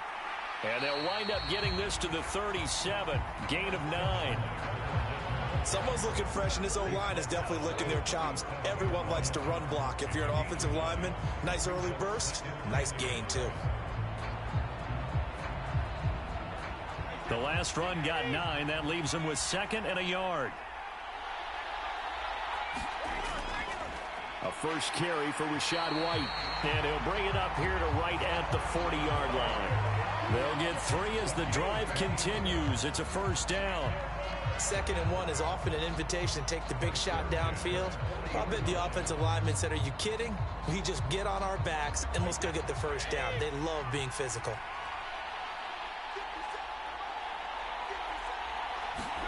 On 1st and 10, here's Brady. And he's going to have the hook up to Gage. And they'll get him down on the other side of midfield. Well, that certainly has to feel good. It's not all the time that the play caller should get all the credit. Sometimes I think in the huddle, the quarterback just says, hey, who's going to make a play for me? I just need something right here. And the end result there, nice first down. Drive keeps moving. Brady now on 1st down. And that's complete. It's Chris Godwin. And he's going to be taken down at about the 33. Well, I think when they look at their offense, they think to themselves, weapons, weapons everywhere. And they want to move the ball around. They want to spread it to different people. But you absolutely know they want to get this man involved as well. And that's what they just did on that play.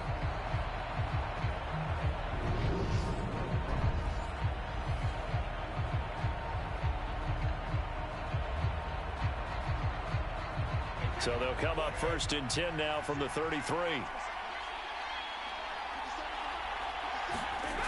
Now Brady. And that is incomplete. Oh, the coverage a little too good there, and it's 2nd down. When you run in the slant, timing is everything, and against that man coverage, there was no space available, and incompletion as a result. Brady's incompletion on 1st down leads to a 2nd and 10.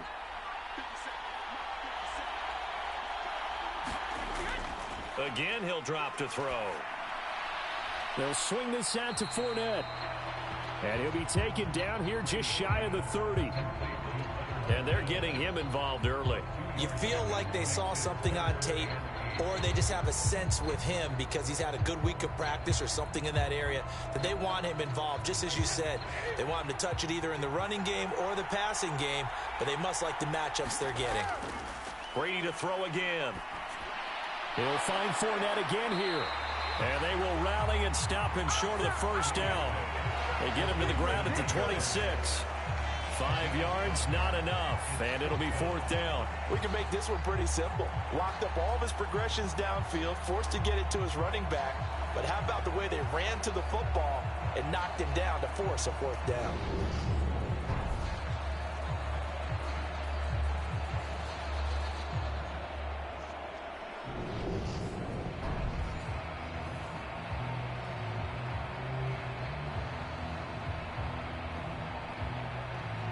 So Brady departs, and on it's Ryan Succop for the Buccaneer field goal.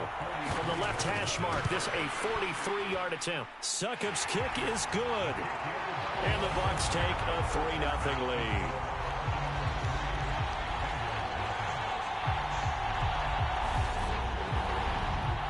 3 points, probably not going to win this Super Bowl, but at least you get something on the opening drive. And it's certainly not going to lose it. So the bottom line is, come away with the points now, come back and get greedy later, and try and put it in the end zone.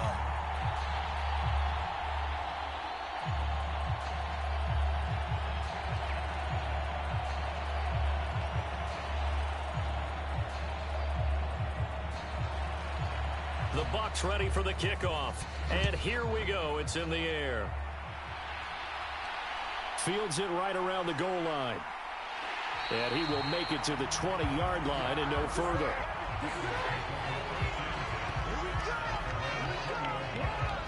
The Bengals offense here ready to rock and roll. Joe Burrow is the man at quarterback. And everyone was quick to say after a heartbreaking loss in last year's Super Bowl, don't worry, Joe Burrow will get back here again.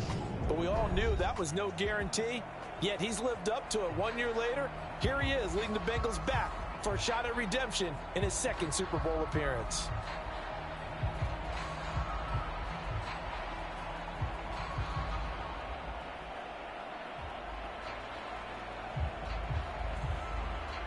Burrow and the Bengals with a 1st and 10 at the 20. They'll come out throwing here to start the drive. That one taken in by T. Higgins. And they're going to get this beyond the 40 before he's taken down. 23 yards on the play. That was a fun one to watch right there. A nice in-breaking route and plenty of room in the middle of the field. And he was able to get behind the linebackers and grab the completion for a really good pickup.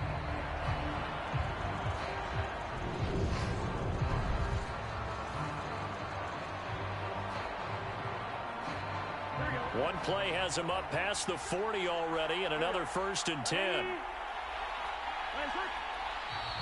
And now some motion before the snap. And this will be our first penalty of the night's proceedings. So they accept the penalty, of course, and push the offense backwards a bit.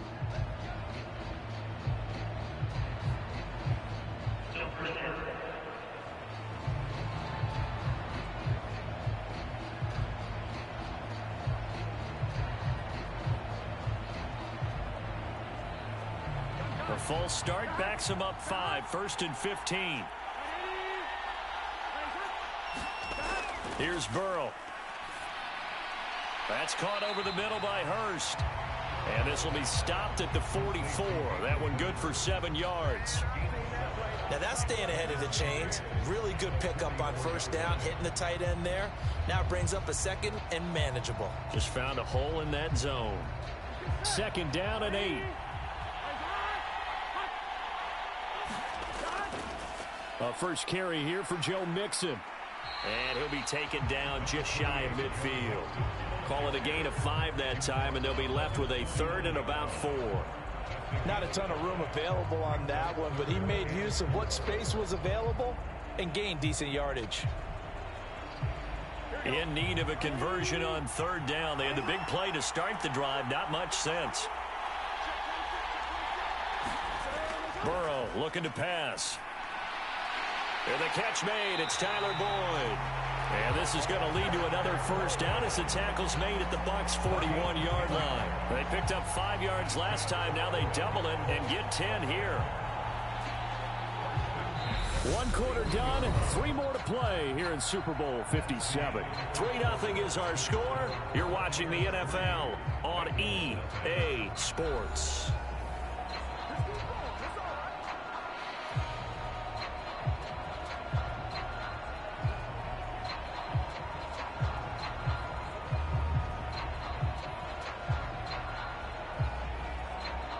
So from Buccaneer territory now, it's 1st and 10 at the 41.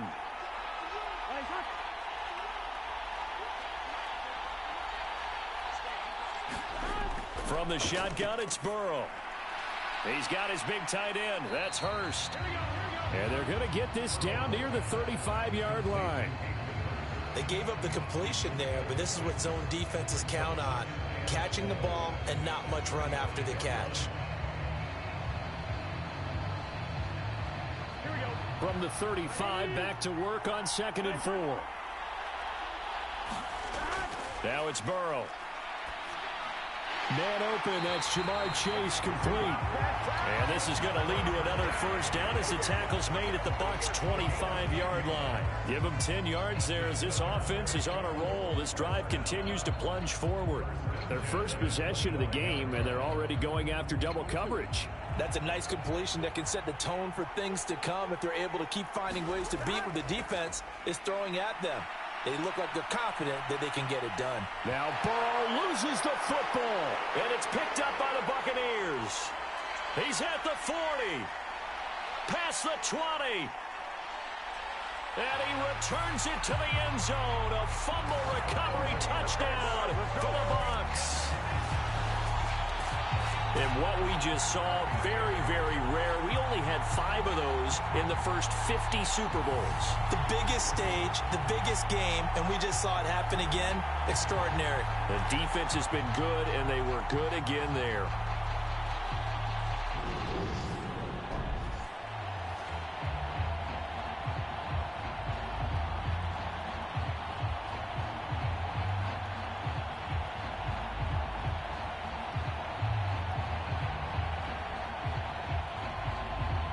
Ryan Suckup on for the point after.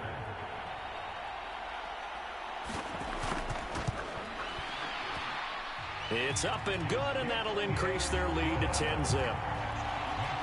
So not only the cough up, but then the pickup on the other side, the scoop, and the score the other way. The fumble return for a touchdown.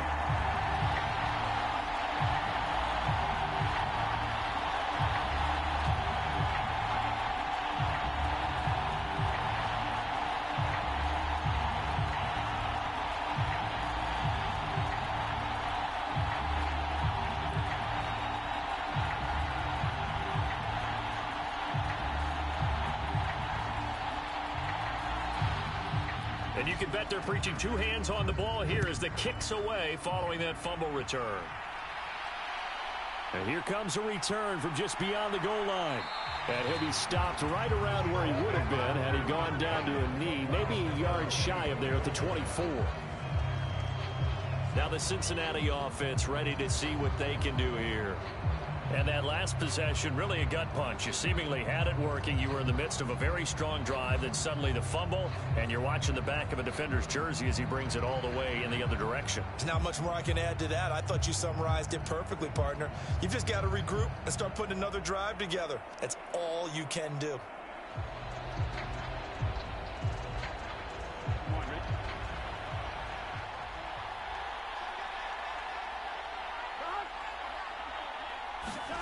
Burrow going to fake to mix it and now look to throw. Oh, the Buccaneer pressure too much. Down he goes. Lavonte David making his presence felt in the backfield. Well, he shot in, CD, like he was out of a cannon from that linebacker position. And even though they had a running back in the backfield, no one could stop him. Well, you certainly diagnosed that play perfectly because as fast as he got into the backfield, you're exactly right. The running back had no shot to get over and try and protect his quarterback, and a sack resulted.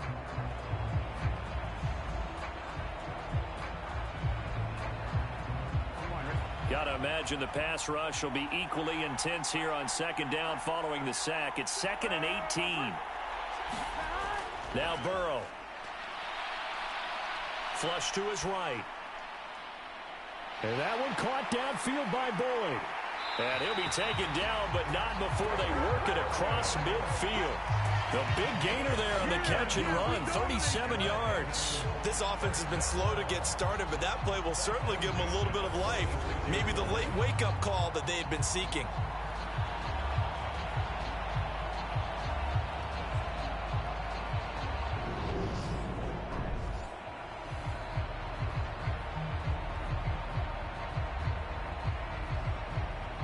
So the line of scrimmage moves all the way across the 50 now as they come up 1st and 10. They're passing here. Joe Burrow. Over the middle, he finds Higgins. And he's going to be taken down at about the 33. Now that was was pretty. They executed that curl route versus zone coverage, and that changes things a little bit because against man, it's often a tight curl, tight, sharply run route.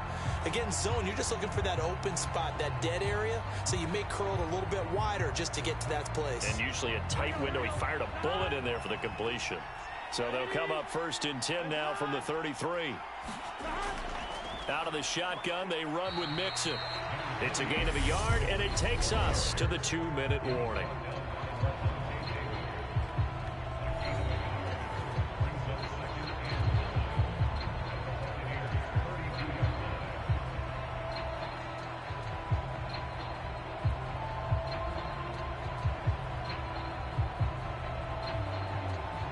Here's 2nd and 9, just a yard on that last run.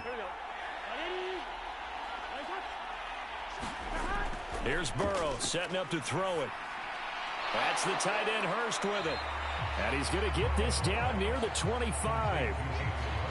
Completion was given up, but that's why you play zone defense, so that you can have people around the ball when it's caught, and you don't give up much run after the catch. The Bucs with an extra defender now in the secondary here on 3rd down.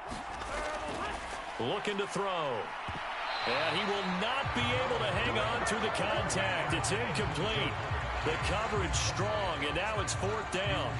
This team is not going to make it easy for you. They're a physical group, and we just saw it there on that play. They came in, made the contact, just as he's trying to haul it in.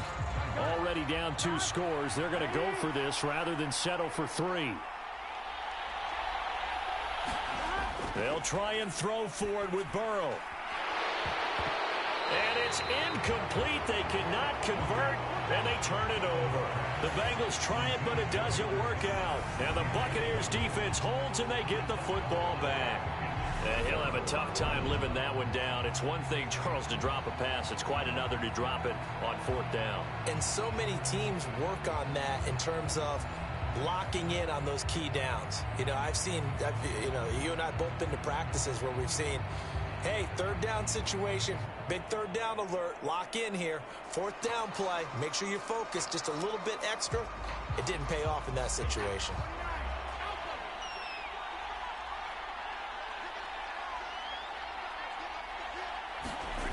On 1st down, Brady. There's the stiff arm. It's caught by Mike Evans. That'll go for a gain of 7, and it's 2nd down.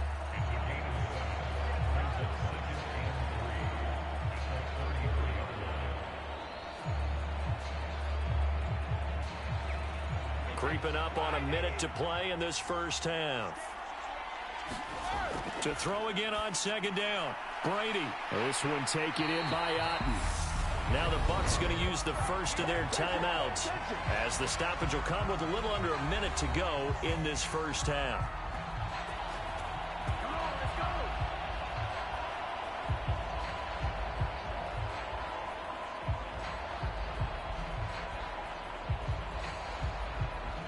So from the 36 now, 1st and 10.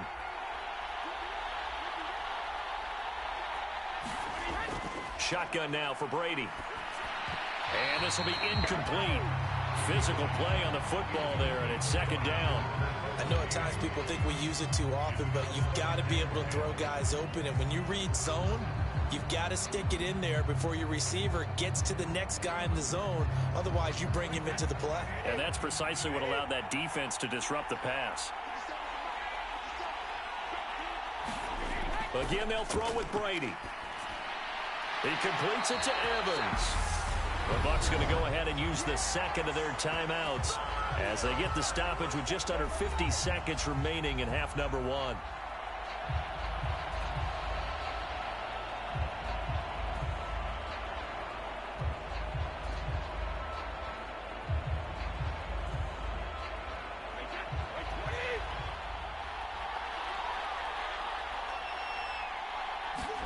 Throwing on 1st down is Brady. And his throw is incomplete. Well, they've been back on their heels a little bit here on this drive, but a chance to exhale just a little bit there with incompletion on 1st down. Now they have to gear up, try and get 2 more stops, and escape this drive. Brady's incompletion on first down leads to a 2nd and 10. They'll stick with the passing game as he looks to throw. And that is incomplete. A lot of force bearing down on him there. He could not hang on. It's 3rd down. He did a fine job there of not hitting him before the ball arrived. And I've got to tell you, you can often mistime that play because of the angles of approach. When you're going to get him, sometimes you panic as well and think, I've got to be there right now. Instead, in this case, timed it perfectly and knocked it free.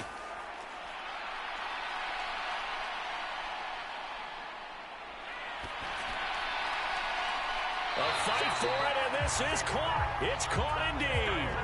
A gain of 32 that time. That's a heck of a way to convert on 3rd and long, and he showed a lot of trust in his receiver. And that trust was justified because he went up and got the football and converted on a down. You shouldn't. 3rd and long like that, that's supposed to be an incompletion at the least.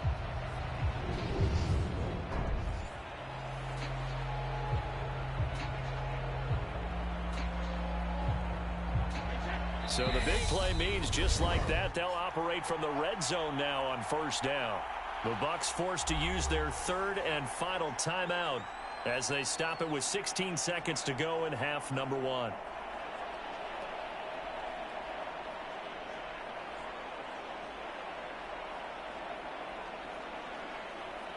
So Brady departs, and on is Ryan Succop for the Buccaneer field goal. From the right hash, just a 34-yard attempt. Succop's kick is good, and that will extend their lead even further.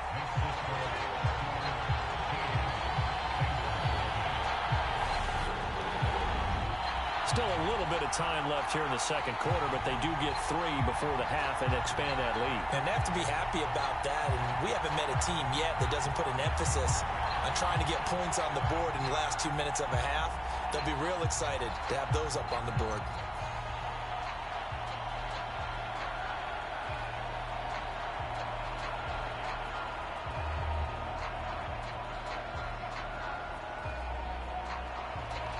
So not much time to speak of remaining in this first half as the kick's away. Fielded just outside the goal line. And a good effort on the return there. Gets him across the 30, up to the 33.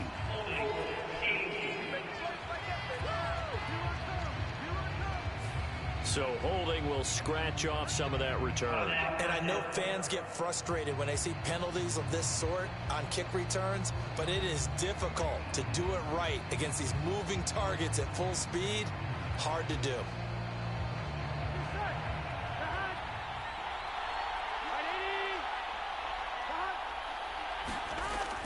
And they're just going to run it here up the middle. And they'll take him down at the 31-yard line. And with just 1 second remaining in the first half, they'll call the timeout.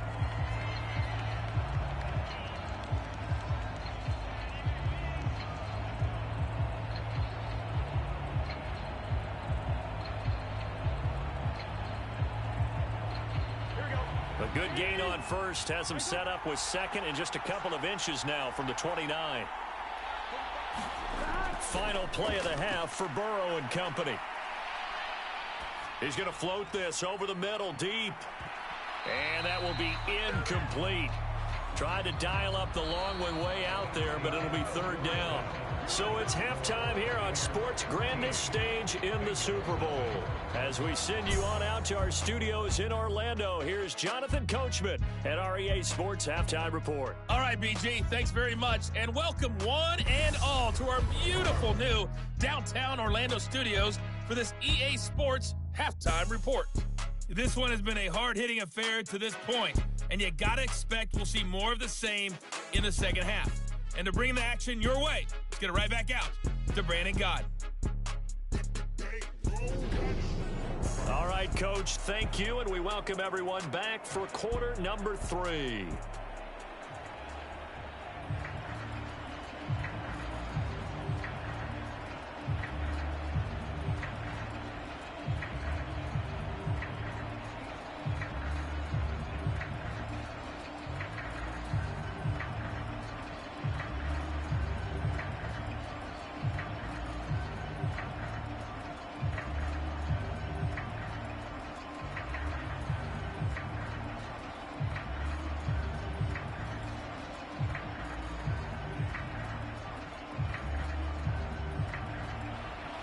These two teams sat through a longer than usual 30-minute wait, but we're back in action here in the Super Bowl. This fielded right at the goal line. And a decent return out to the 27-yard line.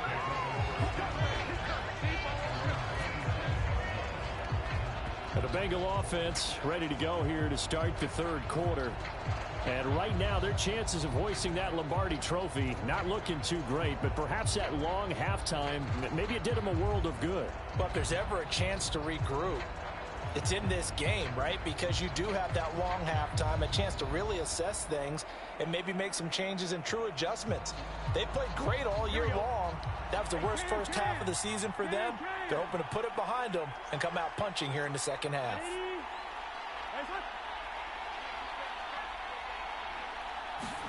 On 1st and 10, Joe Burrow. Oh, that's into a sea of bodies, and it's intercepted. And the Buccaneers are going to take possession of the football.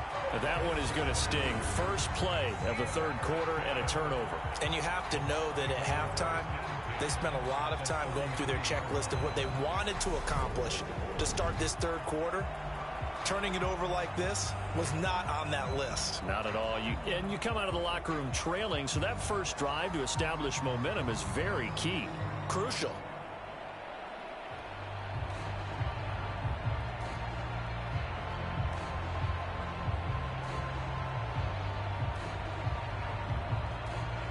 So they'll come up 1st and 10 now from the 33.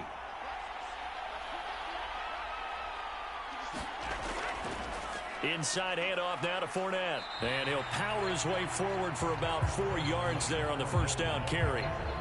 In the first half, he was held in check on the ground, but despite that lack of production, they still have the lead. And they've got to feel fortunate about that. If they could actually get production from their lead horse, that would help open up this offense and widen this margin too.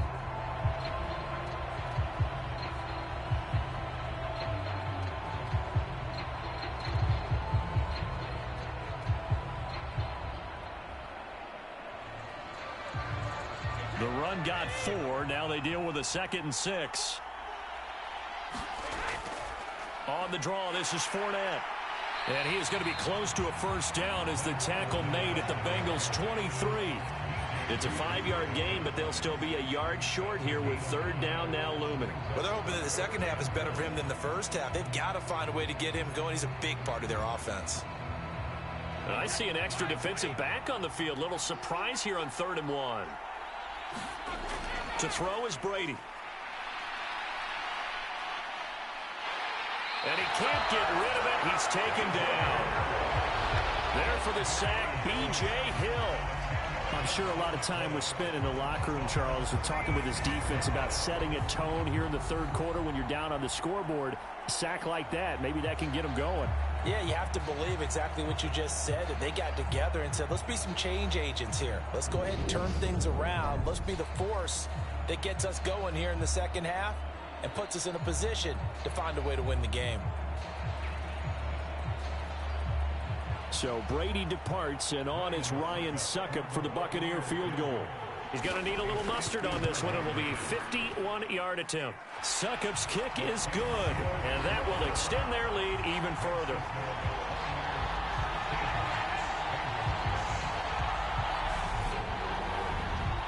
So that one is his 3rd of the game. Now, if you're wondering, that's only halfway to his career high, as he once had 6 field goals. Brandon, but 6? Let's hope we don't get that again, please. Okay, can we see a few touchdowns here and there? That'd be nice.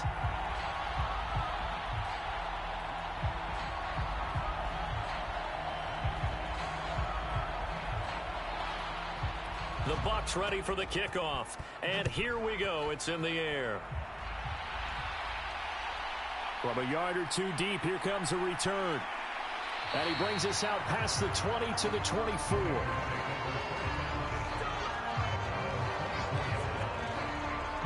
Cincinnati set to take over once again. This offense returning out there, and really, you remember the last drive, Charles, it was over before it even began. They threw the interception on the very first play. And what that means is for all these guys, It's been a while since they've been out there going full speed, so they've got to get everyone back out there, run a couple of your go-to plays. Make sure you get your offense oiled up a little bit. They've got to be able to start fast, but they've got to be efficient as well. Especially the quarterback. Throwing now, Burrow on first down. Connecting on the out route here with Higgins. And he takes us beyond the 35 before going out of bounds. Solid way to start the drive. 13 yards, picking up the first. That's a pretty throw right there. That ball's in the air a long time, but it's right on the money on the right sideline. A really good route. Moving the defenders towards the middle of the field before breaking to the sideline. What a completion there. Big-time arm strength. Very nice route. This is caught. It's Boyd. And they're going to get this up to midfield.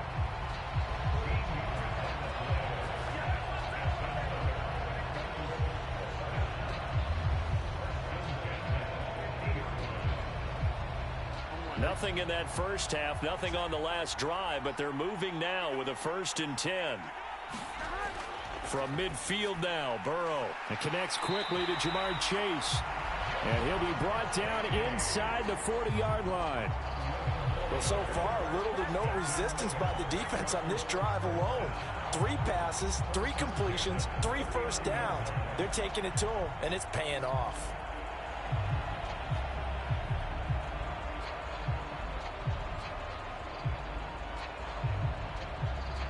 Still in search of their first touchdown of the game, but they're on the move. 1st and 10.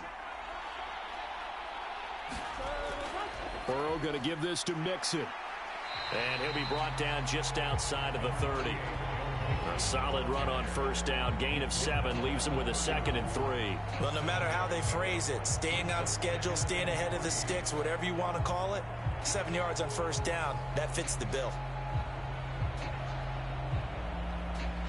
So they'll come up after the gain of 7 on a 2nd and 3. Burrow will throw. Short throw underneath to Hurst. And he's going to get this down near the 25. Many different ways to create space, but on that play, he did it with that big, wide body of his. Didn't get a whole lot of yardage on the play, but it did what it was supposed to. Pick up a first down.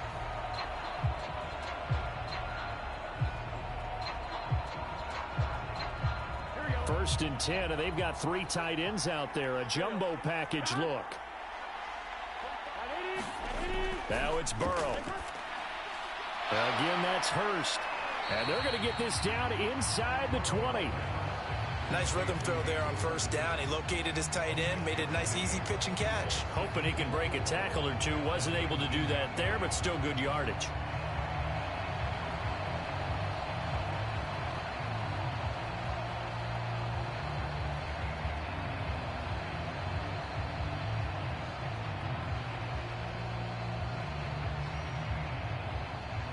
Second down at 4.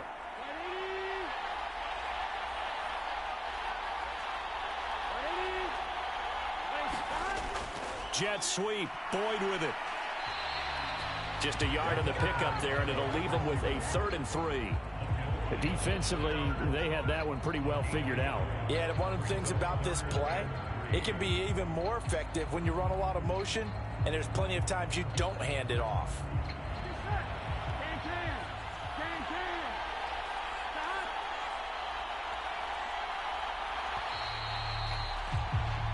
Just one more quarter remains in the season-long race for the Lombardi Trophy here at Super Bowl 57 from Glendale. We'll return with more after this. This is the NFL, and it's on EA Sports.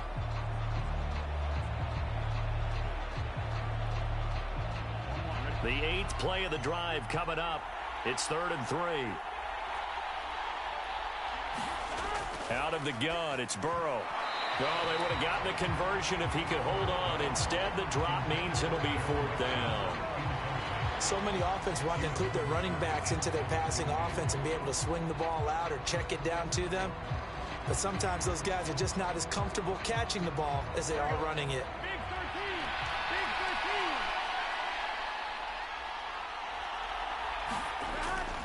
They run for it with Mixon.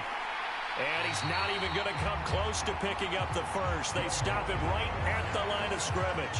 Denied on fourth down is Joe Mixon. And the Buccaneers defense holds and they get the football back.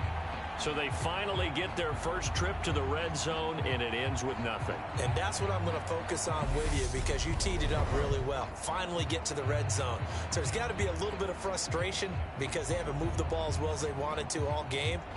Now they get there, but we got to go for it because we don't know if we're going to get back here again. We don't know how many opportunities because they've been sputtering a little bit. Absolutely. At this stage in the second half, to get there and not get it for the first time, tough.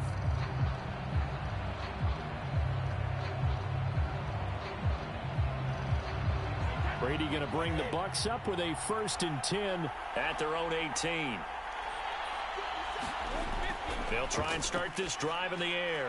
Over the middle, he finds Godwin complete. And he'll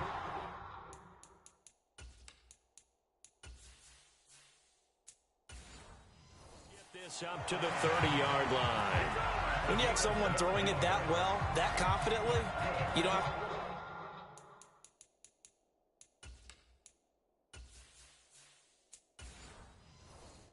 the game in fear at all, do you? You just go ahead and play. Yep, confidence with a lead to throw it here in the fourth, and boom, he's on the money. Yeah, you don't have to tuck your head in and go like turtle at this point. You can just go ahead and play. Fournette, a first down carry. And he'll lose yardage here, going down back at the 28. 2 yards the loss, 2nd and 12. Well, coaches stress their defense being physical. They don't just mean the big guys. How about the guys on the outside, the cornerbacks? It's not just their job to patrol the airspace. They can get involved in the run game as well.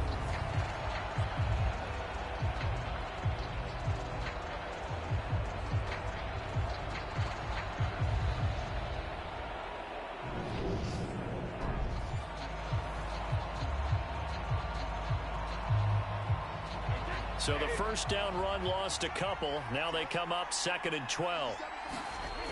Brady going to throw. And that one going to be off target and incomplete. From the snap, he certainly looked like he knew where he wanted to go with the ball, but surprise, that guy was covered. So that took his attention elsewhere to no avail.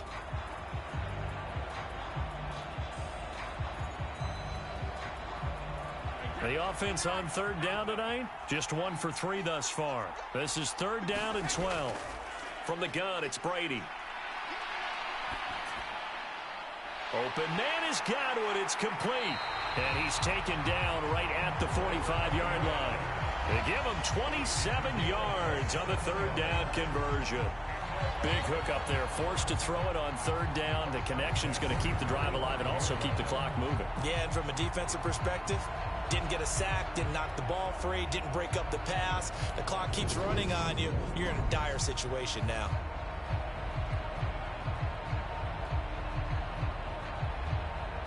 So they'll come up in Bengals territory now with a 1st and 10 at the 45-yard line. Up the gut, Fournette. And they're going to stop him right at the line of scrimmage. Just no cutback lane to be found whatsoever. 2nd and 10. That time on the outside, pretty nice job as a cornerback to shed any would-be blockers and make the tackle. And think about the praise we're giving him, what his coaches are giving, but how about the respect he gets from his teammates to be a complete corner who doesn't just cover receivers, but also tackles ball carriers. 2nd down, back to Fournette. And this winds up a gain of 4 to the 41. They're in a pretty good spot right now with a convincing lead. I think this is where they put on the boxing gloves, start to try and pound them into submission. And the offensive line, they've controlled this game. I don't see why that trend would change now.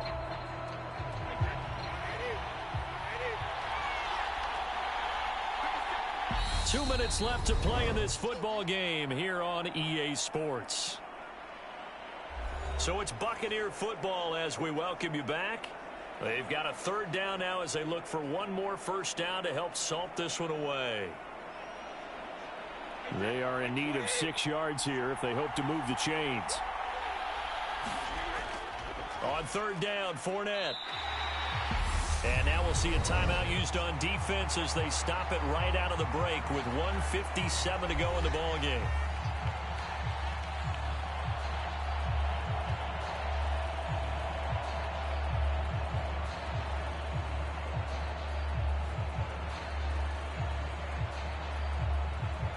So now on comes the field goal unit, and wow, this is no ordinary try here. This to make it a 3-score game late. And this won't get there, won't be online either. It's no good, off to the right, and this will stay.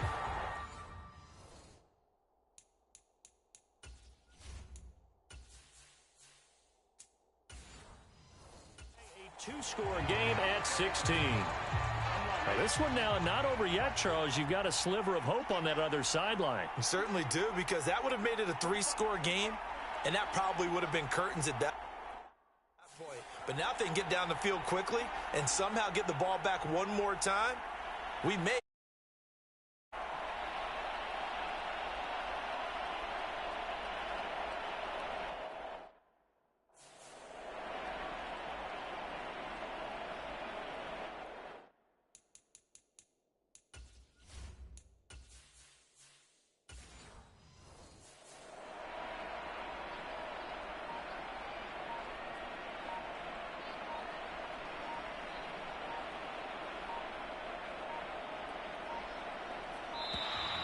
Now problems right out of the gate. We're going to get a delay.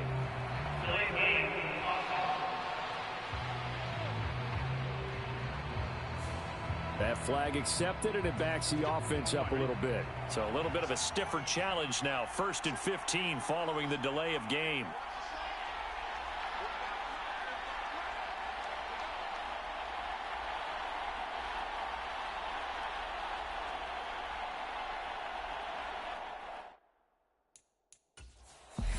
The Bengals going to use the second of their timeouts.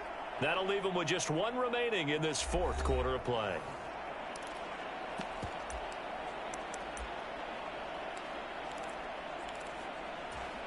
Here we go. Ready?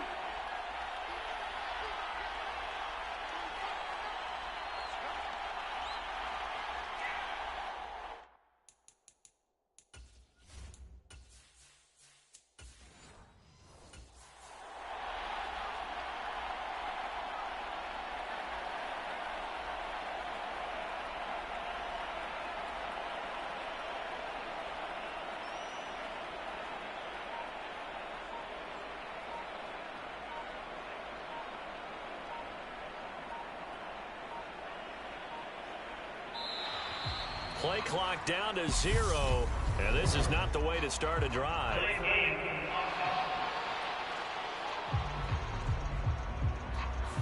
Now the offense knew it. They were already starting to walk back as that one is accepted.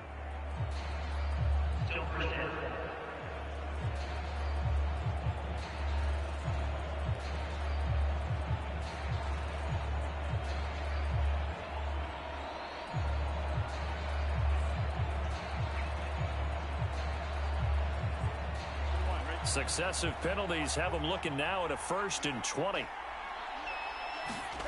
Throwing, Burrow. Pass complete, Hurst. And he'll be out of bounds after getting this one across the 40. Short play like that in this situation this late, that's a win for the defense. No doubt. I remember something Coach Madden used to talk about all the time. Sometimes you can't just take what the defense gives you. You have to take what you need. And in this case, the offense is taking what the defense is giving them, not what they need. Burrow. He's going to let it fly. And this a leaping effort, but it's knocked away and incomplete. Too many zeros on the stat sheet thus far. No touchdown passes, no points for his team, but he remains undaunted. Still attempting to get his team on the scoreboard, firing the ball downfield.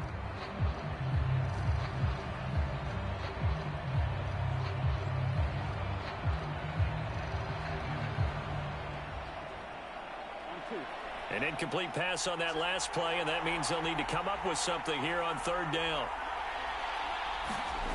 Burrow. And a penalty flag comes in as that one winds up incomplete, but the contact is going to move the ball well downfield. So instead of 4th down, 1st down. Well, so much for winning the down you put a lot of emphasis on, because 3rd down is key for offense and defense. Instead, you're going to stay on the field and start a new set of downs. Maybe a critical mistake at this juncture is now they've got a 1st and 10. Now Burrow. Short throw.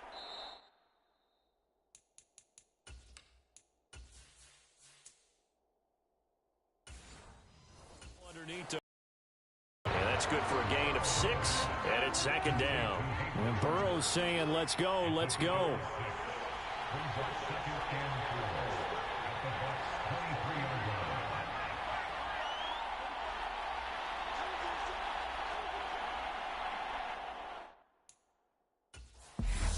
Now the Bengals going to signal for their 3rd and final timeout as they'll talk things over prior to this upcoming 2nd down play.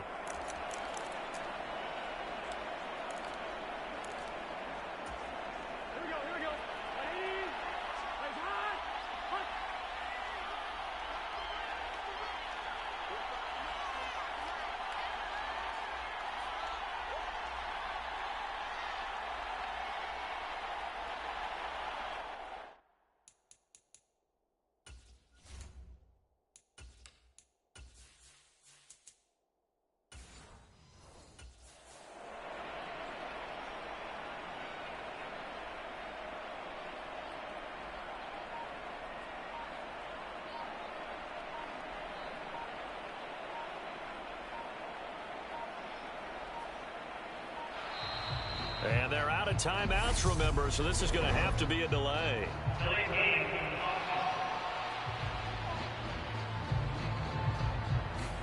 So they'll go ahead and accept the penalty.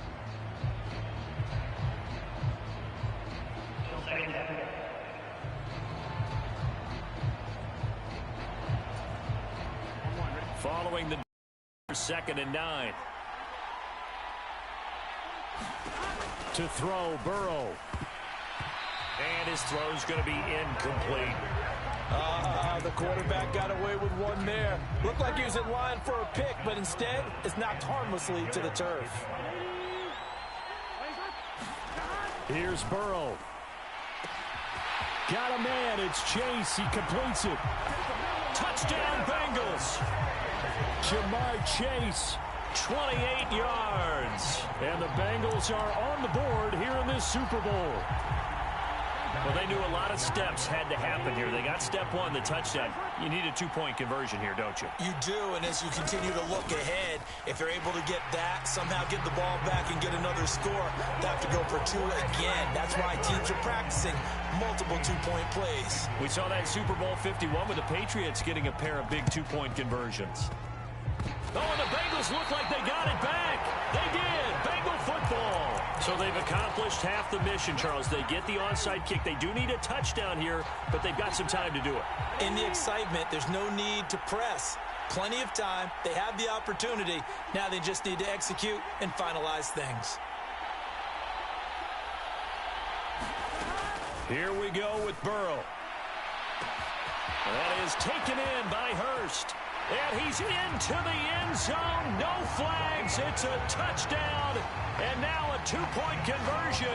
And we'll be tied here in the final minute. Do they have one big call left? Here we go.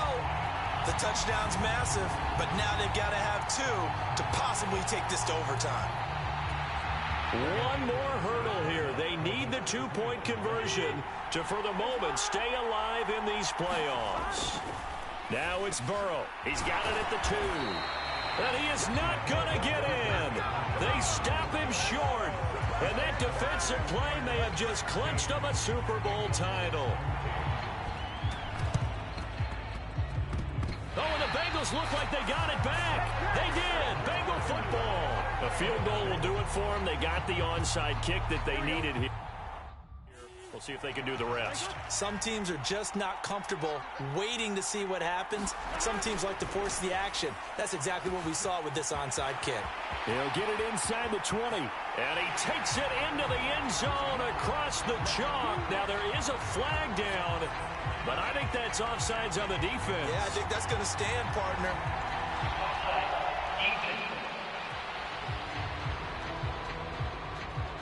So obviously they will decline the penalty there, and the result is 6 points.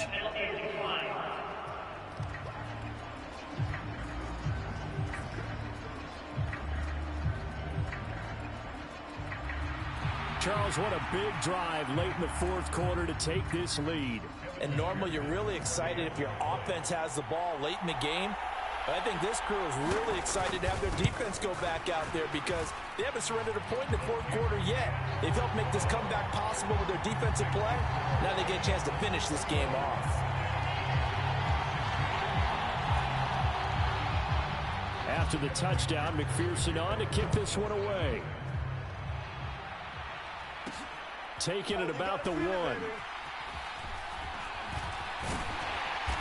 And he had no room to run as he's tackled down inside the 20.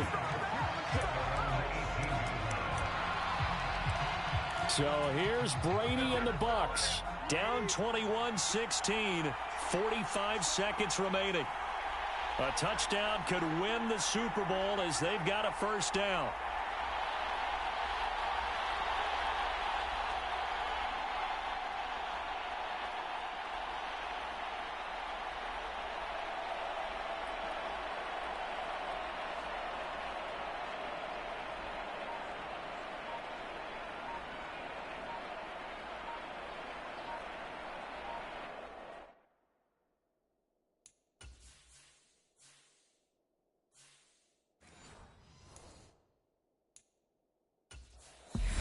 Play clock down to 3, and we're going to get a timeout here, as the clock will stop with 45 seconds left to go in the game.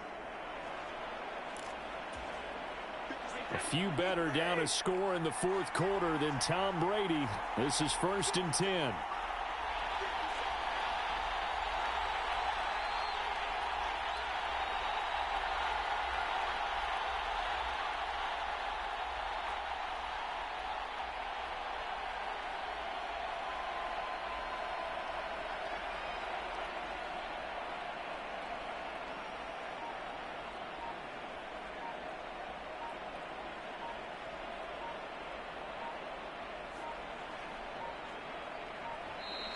Now problems right out of the gate. We're going to get a delay.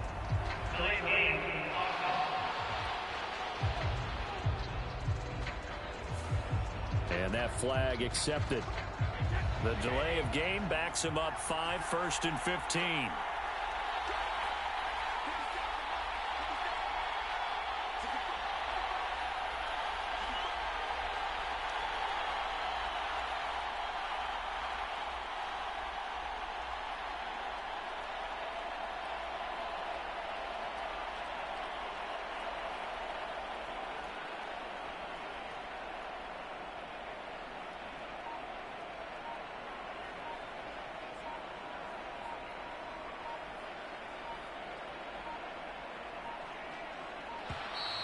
And boy, again, they won't get this off in time.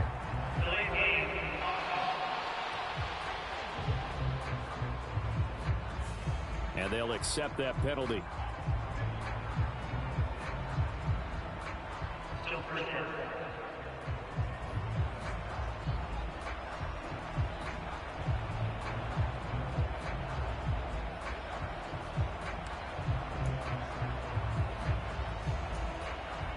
Successive penalties have them looking now at a 1st and 20.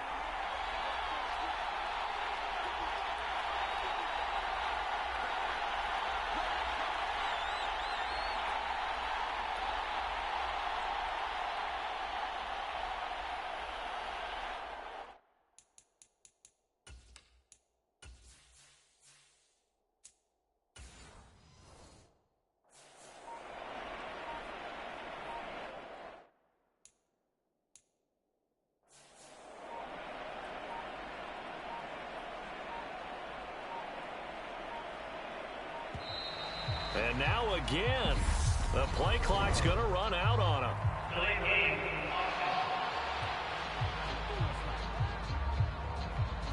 So that penalty will back him up half the distance to the goal line.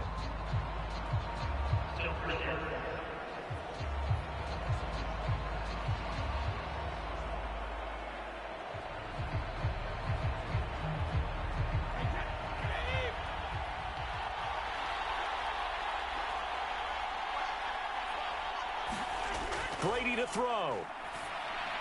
And that one off the mark behind him, incomplete. couple extra defensive backs out there in the dime, and because of that, really not many places to throw the football, if any.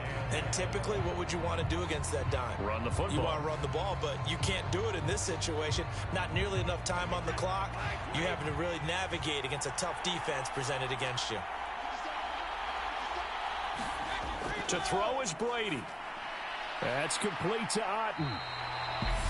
The Bucs going to go ahead and use the second of their timeouts as the clock will stop with 37 seconds to play.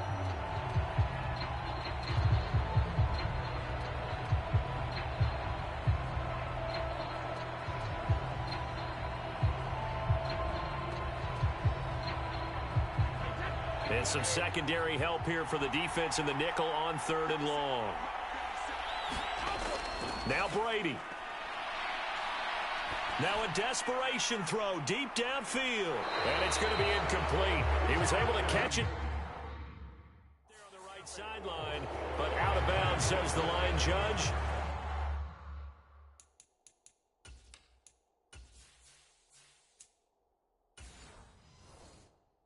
And it's going to bring up 4th down. With that incompletion, reality is staring them right in the face. This entire game is down to the next snap.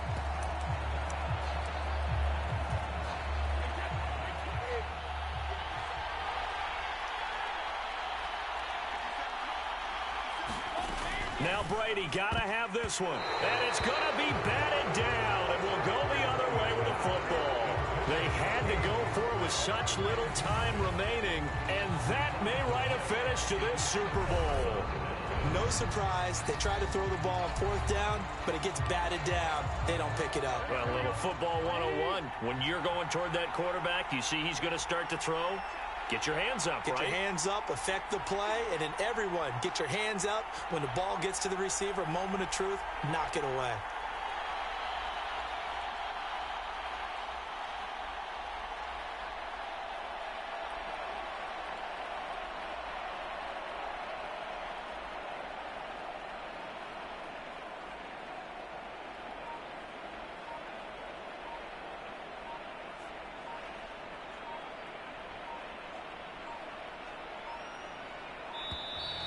Play clock down to 0, and this is not the way to start a drive.